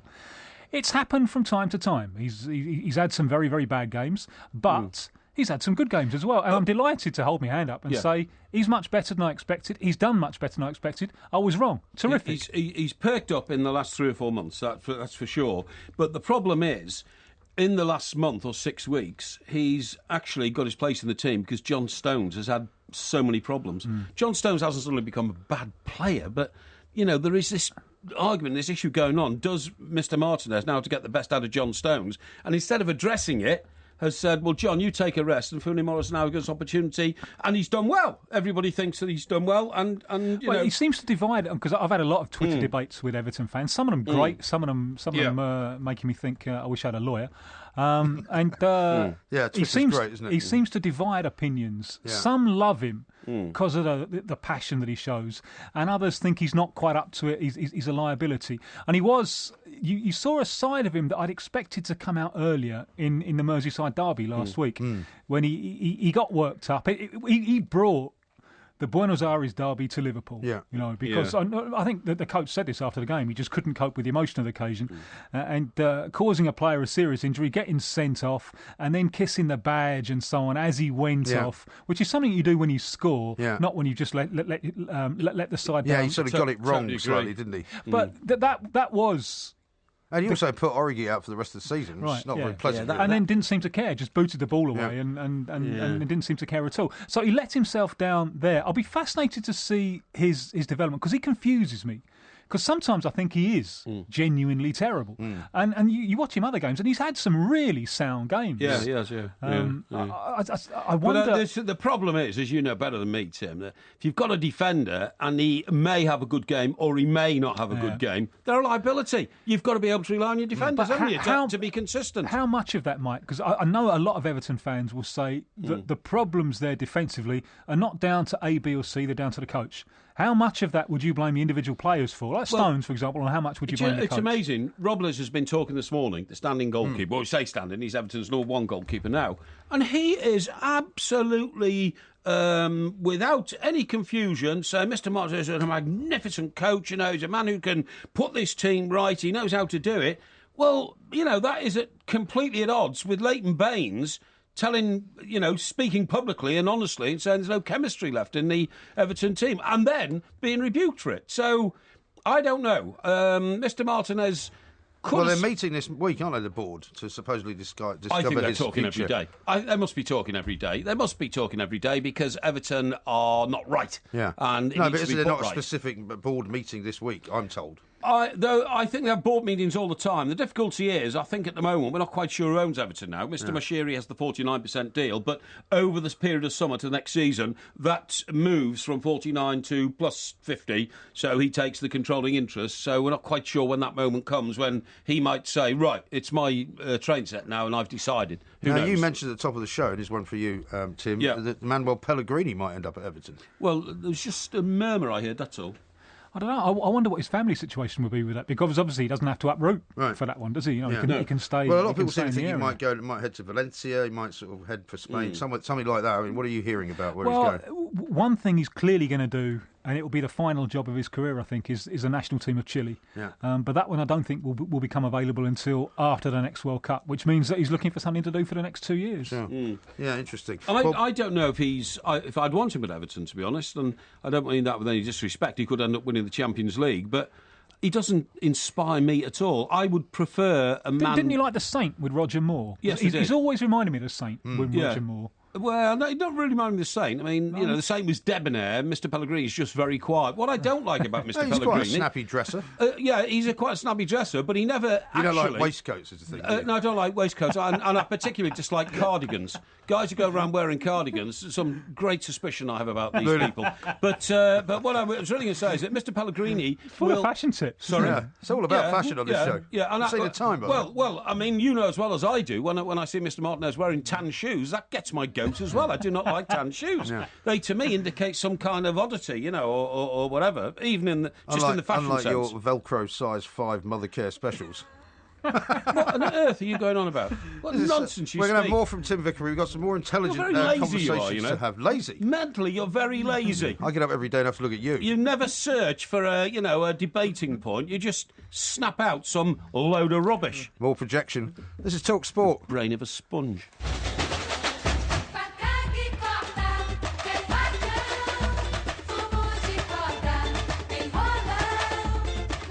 This is a far more civilised introduction to you're more used to at this time of the day, right? When Sergio Mendes earning some more royalties. And Jacobs. Now, I don't know if you had a chance to hear, you might not have been able to on the way in, we had the chef de mission of the Team GB, Mark England, in a little bit earlier on. He said he'd been out to Brazil, 100 days to go, of course, to the Olympics. He'd been out there a couple of weeks ago. And he was quite sort of diplomatic, I suppose, when I asked him about the preparations. And he said, well, not everybody does it the way we do it. But he said the stadiums are all looking pretty good. But obviously there was that terrible accident with the cycleway. It was. I mean, from your point of view, and you and I have talked about this many times, obviously they'll be ready on time. But it's going to be sort of touch and go, presumably, in some places. Yeah, and a lot of the federations, the sports federations, are starting to complain about the installations because as they get closer to the event, because of the economic problems, they're cutting the budget. Where can we cut? Where can we cut? Where can we cut? Right. Cutting a number of volunteers, for example, to save money on food and clothing and transport. So it is going to be a little bit... it's going to be interesting. I think the Olympics beforehand... No matter where it is, it's always dominated by negative news. No, always. It's so different from the World Cup, isn't it? Because the World Cup, you might get your negative news, but the World Cup has a story beforehand. Yeah. Who's going to qualify? We've got more than 200 nations, 32 are going to qualify, the rest miss out. So it's a sports story In the case of the Olympics, because all the nations are going to be there, all right, this athlete might not, that athlete might not, but all the nations will be there unless there's a boycott. Yeah. It's not a sports story, it's a news story. I remember infrastructure, isn't it? Yes. I remember turning up in London 3 weeks before the Games 4 years ago, and everything was negative. Yeah. Until the opening ceremony. Yeah. It's changed everything. It started to change with the torch going around the neighbourhoods because suddenly it became a little bit inclusive, and then the opening ceremony was the moment. Yeah. Very interested to see what the opening ceremony will do in Brazil. Right. But in Brazil, quite apart from this observation, I think, that the build-up to the Olympics is usually negative, there are two things that make it harder. The first is that this is the first time the Olympics have ever been in South America, and the Olympic tradition isn't very strong there. Just a quick illustration of this, and I went back for the end of the London Olympics. I was in Rio at the time when Rio became the next Olympic city, and in the closing ceremony, Rio had a few minutes to show itself. And I thought, well, I'll go down to the street and I'll wander around my block, lots and lots of bars on my block. You'd feel very, very much at home there. Yeah. And I'll see how the people are responding to this Rio in the closing ceremony. And I went around, there's more than 20, 25 bars. And because two local football teams were involved in matches that evening, no one was watching it. Right. And that was a real symbol for the dominance of football in Brazil's sporting culture. So ticket sales have been very sluggish. You don't really feel at the moment the magic of the event. Now, that will happen when all the world goes there, but at the moment it seems very slow. And the other problem, the crowds at London 2012 are one of the things that made fantastic. it. Yeah, exactly. Fantastic. And if you're watching something on TV and there's not many people there, it doesn't really do and it. That's also great for the Paralympics because when you start selling out for the Olympics, that brings the Paralympics along with it. That hasn't happened in Rio. The other problem is the economic situation, coupled with a political crisis which is leaving the government in paralysis. Yeah. A year ago, with a year to go towards the Olympics, they'd had their problems, but the IOC at that point were really happy. 65% done, we're fine. Usually from that position, you'd expect no problems. But because they've run out of money, because the money's so tight, lots of problems are appearing. So it's going to be fun and games. The big headache, the big worry, I think, for the organisers, because logistically it's such a complicated event. It's so much more complicated than the World Cup because you've got all these athletes to get all around the city. And so quite a spread out Olympics in a city with serious transport problems. Well, you don't just need a football pitch. Yeah. You need hockey pitches and you need sailing venues and you need places where people are throwing javelins. It's not easy, is it? No. And so you've got so many more people competing. The World Cup, you've got two teams of 11, plus the substitutes. Sure. You've got hundreds and thousands of athletes and they've got to get on time. Sorry, Tim, to interrupt here, but just on the finances and all this. I mean, you said, there's always negativity before an Olympics. But that road collapsed the other day, the cycle highway. Yeah. Now, that is part of the actual track, isn't it, on which the cycling was due to take place? No. Right. It's part of the investments justified by the Olympics. But that wasn't going to be used in any Olympic. But there are clearly huge design flaws. Yeah. Reminds me a little bit of during the World Cup, a viaduct collapsed, killing a couple of people in the city of Belo Horizonte. That too was part of the World Cup investments. But because it happened during the World Cup, the media weren't really interested because they had other priorities. When it happens before, then it's a much bigger story. And just talking about the football, I mean, obviously the Brazilian home crowd will love the football competition, presumably. But they'll see it as the number one thing in the Olympics. But we were told just out of the blue, 100 days till the Olympics, 101 days until the new football season actually kicks off here and in some parts of Europe, presumably as well. So there'll be players from European club teams, presumably at the World Cup football competition. Well, one of them is our good friend Funes Mori, who Argentina wants, although there is no obligation on Everton to release because it's an under-23 competition in the Olympics, but you can have 3 overage players. Yeah. And Funes Mori would be one of the overage players. Brazil also, they want William of Chelsea, right. And they want him. We got a Copa America in the United States in June, and then the Olympics coming up in August, and Brazil want William for both.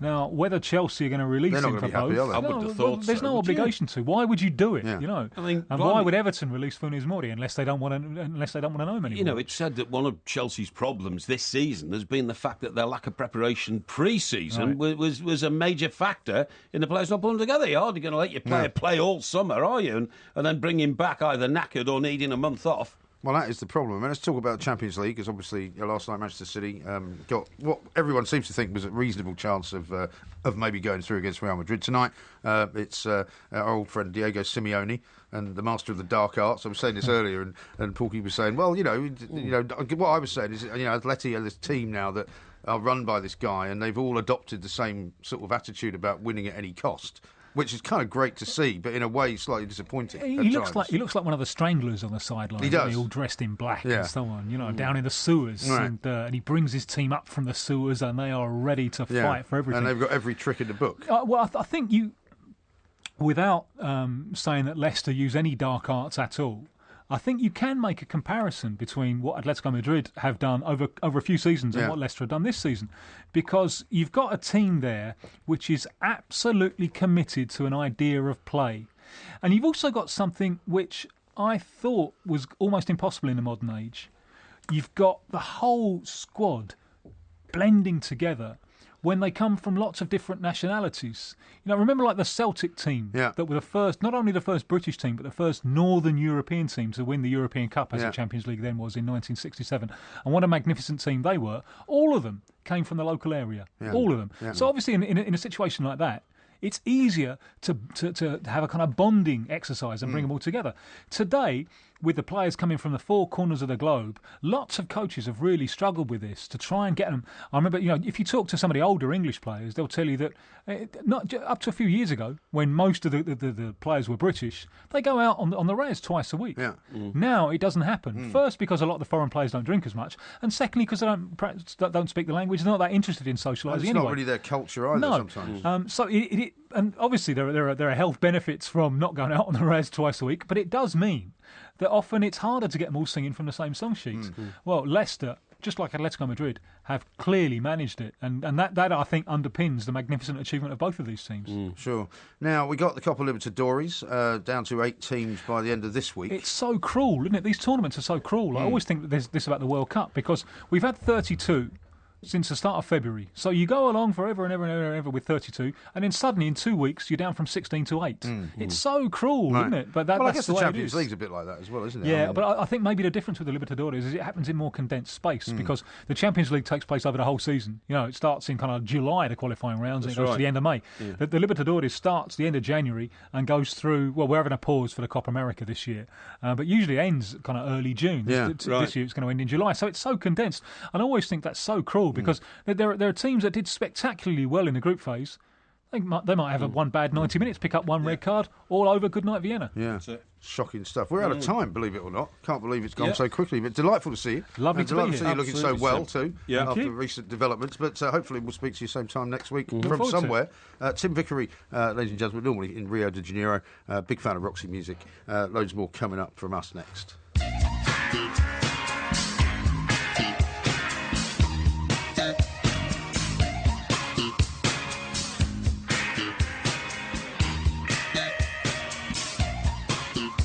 This is Talk Sport. We are the two mics. Porky Vision's coming up very shortly. That's a TV review you won't want to miss, where Porky reviews all the shows that you should be watching and some of the shows that you shouldn't. And sometimes he does it without having watched any of them at all, which is quite remarkable. Now, though, we're going to talk about something that was on TV last night, of course. Steve McManaman's going to talk us through his two former clubs playing Manchester City, Real Madrid last night. Ended up 0-0. But, of course, Manchester City is still very much in with a chance of getting through to the final. Steve, very good afternoon to you. Thanks for joining us. Afternoon, guys. You okay? Yeah, not bad at all. Thank you. I mean, it was a fairly uneventful game, I suppose. I mean, no Ronaldo. Joe Hart did quite a sterling job of keeping a clean sheet, but it wasn't as exciting, perhaps, as it could have been.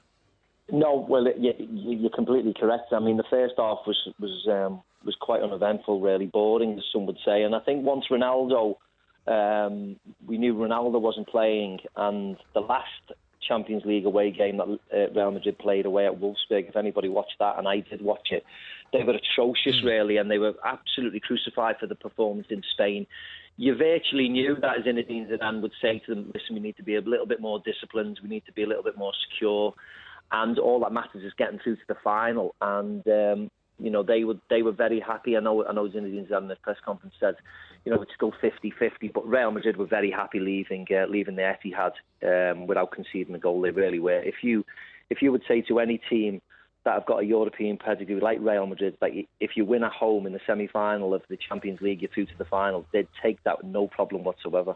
Steve, for a guy like yourself who's lifted the Champions League trophy, when you looked at that game last night, did you sort of say to yourself, I know what Pep Guardiola can do to make this team better, even with the same players on the pitch? Oh, yeah, without a shadow of a doubt, Mike. I think regardless of what people think of Pep Guardiola at Bayern Munich, whether he wins the Champions League or not, because I know he took over, as we all know, when the previous manager won the treble and won the Champions League, there's a firm belief in Germany that the team play much better football now and they're more attractive on the eye. I've seen Bayern Munich lots of times in the last couple of years, in a work capacity and as a fan going over to watch them. And the way they play football is wonderful, and he buys the right players. So I don't care what people think about Manchester City this year and whether they win the trophy or not. And I know they've won the League Cup already. He will make them a better team on the eye. He will definitely make them a better team that play better football and more attractive football. But Steve, does better on the eye? And more consistent, I suppose. Yeah, as but well. does better on the eye mean a better team? I mean, it might please the fans and they might all go home feeling better, but does better on the eye mean more successful? Well, I think so, yeah. Listen, that's what they all hope. I think he's certainly been successful at Bayern Munich. I know he hasn't won the Champions League yet, and maybe he'll win it this year, but he's certainly won the Cups and he's won the domestic titles. Yeah. So he's been successful and made them better on the eye as well. Yeah. And he did that at Barcelona. The big thing is whether he can do it in England, and this will be the ultimate test, because with all respect to Pep and Bayern Munich, I'm almost certain that Carlo Ancelotti will take over in the summer, will win the league next year and probably win the cup as well. Yeah. Whereas Pep Guardiola taking over a team that's finished fourth in the Premier League with possibly a new manager at Manchester United and a new manager at Chelsea, all with a huge amount of funds to win back the title. And of course Arsenal have a huge amount of funds as well. It'll be a lot harder, but I'm almost certain that the players he will bring in and the style of football he will try and implement will make Manchester City better. I mean, you saw last night, Real Madrid midfield and people like that were much better with the ball than the Manchester City midfielders, particularly in the centre in the second half. There's various teams around Europe that are much better on the ball than a lot of the teams in England are. I mean, that goes without saying. Exactly, yeah. And I think Pep Guardiola will make the Manchester City much, much better than what they are now, certainly with the ball. So you're not one of those that thinks Diego Simeone is going to be able to spoil it all for Bayern and Pep and knock them out in the semi-final? I think Diego Simeone will try his utmost and he will do whatever it can take to beat Bayern Munich. But I think Bayern Munich will have the majority of possession. I think Diego Simeone will just defend for his life and try and hit them on the counter-attack, home and away. And he could easily do it, to be honest, Mike, but as a bit of a purist, and I'm not a big lover of Atletico Madrid, and throwing the ball on at the weekend exacerbated things when Malaga were on the counter-attack. And when I've seen them on numerous occasions this year, I admire them. I've got a huge amount of respect for what they do, like the great Italian teams that defended them ways to the title. I have a huge respect for it, but would I rather see a attack-minded team who want to go forward and want to score goals win? Yes, I would, but I'll shut up without. Now, we've got Liverpool coming up live on BT Sport Europe from 7:15 tomorrow night against Villarreal in the Europa League. It's been an amazing week for Liverpool and Football Club and for Liverpool fans, obviously, with the inquest decision that came out yesterday, Steve. I mean, obviously, having been a big part of what Liverpool achieved, I mean, you must feel, alongside everybody else, pretty relieved about it all. Yeah, very much so, and it was a strange day, wasn't it? I mean, I was at the game. 27 years ago, and to finally get the decision that they've wanted and deserved, and it's been well justified. 27 years later is amazing, and you read and listen to some of the comments from the families. They're happy, but they're also sad. They're overjoyed, but incredibly emotional, and it's a real emotional time in Liverpool. I mean, I'm in Villarreal at the moment. I came across with the team today, and it's very sombre moment because, of course, there's something happening in St George's Hall today. But of course, they have to focus on the game, and they'll want to do well, and it'll be an incredible week if Liverpool do well tomorrow, and emotional week next week at Anfield when they play, and if they can get through to the final. No doubt it'll be again a huge lift for everybody concerned. It certainly will. Just on that game this week, Steve. I mean, how do I say this to you as an Evertonian? The only time we played in the Champions League, right? Guess where we played? Villarreal. And Duncan Ferguson, I know. And the referee, who was supposed to be the best referee in the world, the guy with the dome head, Cellini, tell him. I know. Yeah, I know. That's right. He retired the following day and started working for Vauxhall Cars, and I've been very suspicious of it ever since. But I tell you what, I know. I remember being there that night, and that was a cauldron. That really was a fierce old stadium. Yes, it was. Yeah, I remember that night very well, Mike, as well. As you know, I was an Evertonian. Of course. I've got hundreds of friends who are Evertonians, and they still talk about the Duncan Ferguson moment. Absolutely. But yeah, it's a great atmosphere. It's only a 25,000-seater stadium. You know, they're playing very well. I think you don't want to get this false impression that because Liverpool beat Dortmund, they'll go on and beat everybody. These are a very, very good team. They've beaten Atletico Madrid here, they've beaten Real Madrid here, and they've drawn with Barcelona. They're on a great vein of form now, but I know they've been chopping and changing the team because of this Europa League semi-final. So it's going to be a really difficult game. These are beating Napoli, who are flying at the minute, Bayer Leverkusen, Sparta Prague in the last round. So it'll be a really difficult game, but don't underestimate it just because they're not as cool and trendy as a Borussia Dortmund with a magnificent stadium. Yeah. It's a small, hostile and very difficult game for Liverpool. Yeah, well, I wish all English teams well in Europe, so I hope Liverpool get through. Yeah, indeed. Absolutely. Very much Steve, thanks very much indeed for joining us. Steve McManaman there. Have a nice afternoon. Thank you very much. Villarreal, Liverpool live on BT Sport Europe from 7:15 tomorrow night. Coming up next, Porky Vision.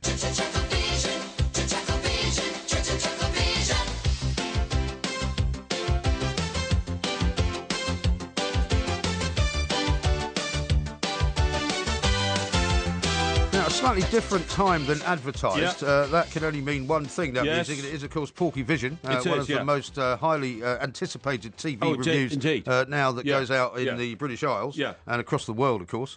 Now, you probably haven't got quite as much time as you normally have. Yeah, well, let's get on with it. I'm going to urge you just to get on with it. I mean, I tell you, I am running out of things to watch because there's so much drivel on telly at the moment, right? Undercover. This is basically the plot. There is you've got a woman barrister who's going to become the next DPP, Director of Public Prosecutions, has been married to a bloke for 20 years, and she still doesn't know, but the viewers do. Yeah. He's an undercover cop. Is he? And has been for 20 years. But why is he an undercover cop working with her? Because she was into the civil rights movement years ago when she was a student, a law student and all that. He was assigned as an undercover cop from Special Branch and all that. He's been watching her ever since. But fell in love with her and married her. And had 3 children. Right, but is he still sending secrets back to his handlers? Yes. Bizarre. Yeah, he's still meeting his handlers in bizarre locations and giving them discs from conversations they've been having at home. So he's living a lie, basically. Unbelievable. Very drivel. much like yourself. Utter drivel. It's no good. She keeps popping off back to America to see some bloke. She American? No, she's English. Well, when you say back to America? In the civil rights movement, she joined an American branch of it, and they tried to save a guy who'd been put on death row in America. All right.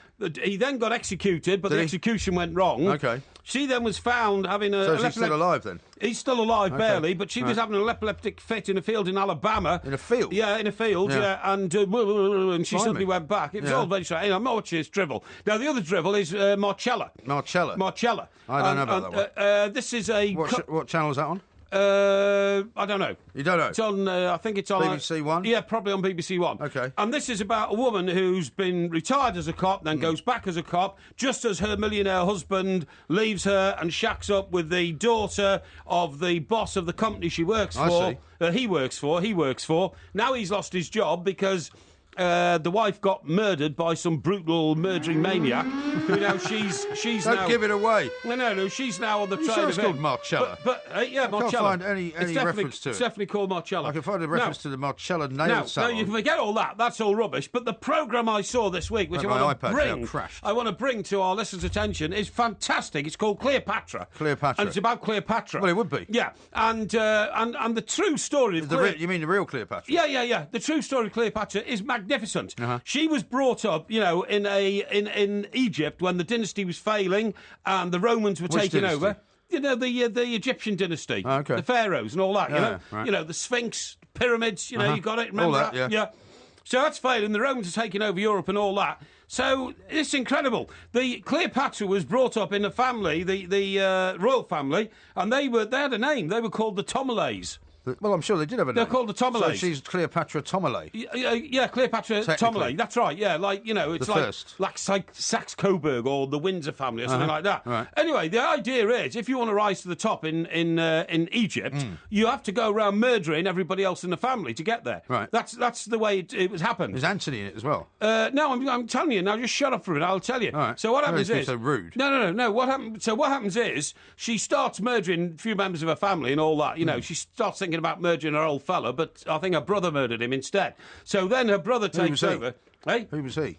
I don't know, Mr. Tomley, I suppose, or whatever they call pharaohs. So anyway, so then she decides that she ain't going to be able to murder her brother because her brother's got a few like supporters, a few soldiers. So this is before she becomes queen, then. Oh, absolutely. Right. So then what happens is Don't give too much away. No, here are Julius Caesar visits. Okay. Right. Julius Caesar visits, sets up a palace in Egypt because Rome's just about to take it over. Yeah. Guess what she does? She breaks into the palace and heads straight for the bedchamber and Rogerises Julius Caesar for 3 days. What about Anthony? Who's Anthony? Well, Anthony and Cleopatra, that was a great love of her life. No, this is rubbish. Rubbish. What are you saying? Antony was never around. Really? It was Julius... Well... Are you sure? I'll tell you about that in a minute. No. Mass Rogerisation with Julius Caesar, right, the most powerful man in the world, leads to her telling Julius Caesar, get rid of my brother. So Julius Caesar sends a few guards to get rid of him. Right. I think they chopped him up into pieces and threw him in the River Nile or something. And then... She then goes back... This is not an old one, is it? No. She then goes back to Rome with Julius Caesar as queen, not just of sort of the Nile, but queen of the Roman Empire. At that point, the senators don't like this. When is this on? No. It was a one-off. It was a television drama. It was brilliant. Really? I mean, she was Tutankhamun, old Julius Caesar, in a way you couldn't believe, OK? Who stars as Cleopatra, then? Oh, I don't know. You know, she's a very good-looking actress. She looks a bit like Elizabeth Taylor, but she's not Elizabeth Taylor. No, but Elizabeth Taylor's a bit old now. But Cleopatra is, classic beauty. Yeah. Except actually in this... They did suggest that she was actually quite ugly, but she had such sort of, appealing sexual techniques in the Rogerisation department. Oh, okay. Oh, by the way, she was a bladder racer as well. Really? She used to get absolutely bang stone. This was just one show you saw this from. Yeah. Anyway, what happens is, when she goes back to Rome and drinking and bladderation, Rogerisation... So how does it end, then? Well, they murdered Julius Caesar for that reason. Oh, I see. So then they're going to come after her. What does she do? Breaks into Anthony's bedchamber, right? Okay. Bit more Rogerisation going on, okay? Right? And then you've lost me completely. She's got total survival because then she's defended not only by the old guard, who are Julius Caesar's mob, but by the new guard, who are Anthony's mob. She survives. Right. She dies naturally. That was unheard of for a queen of the Roman Empire. She got bitten by a snake. I haven't got to that bit yet. I haven't seen all of it, actually. Oh. I haven't got to the end. Oh, right. But I mean, you said it was a one-off. It is a one-off. But so why didn't you watch it till the end?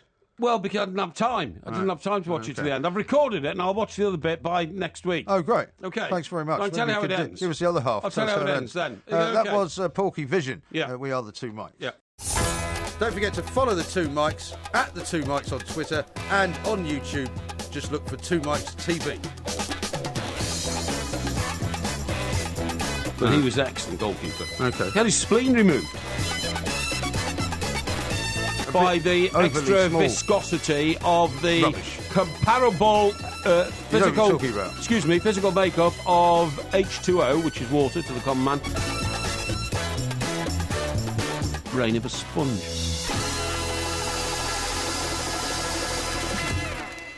For your eyes right. You don't have to sing. You promised not to sing on this show.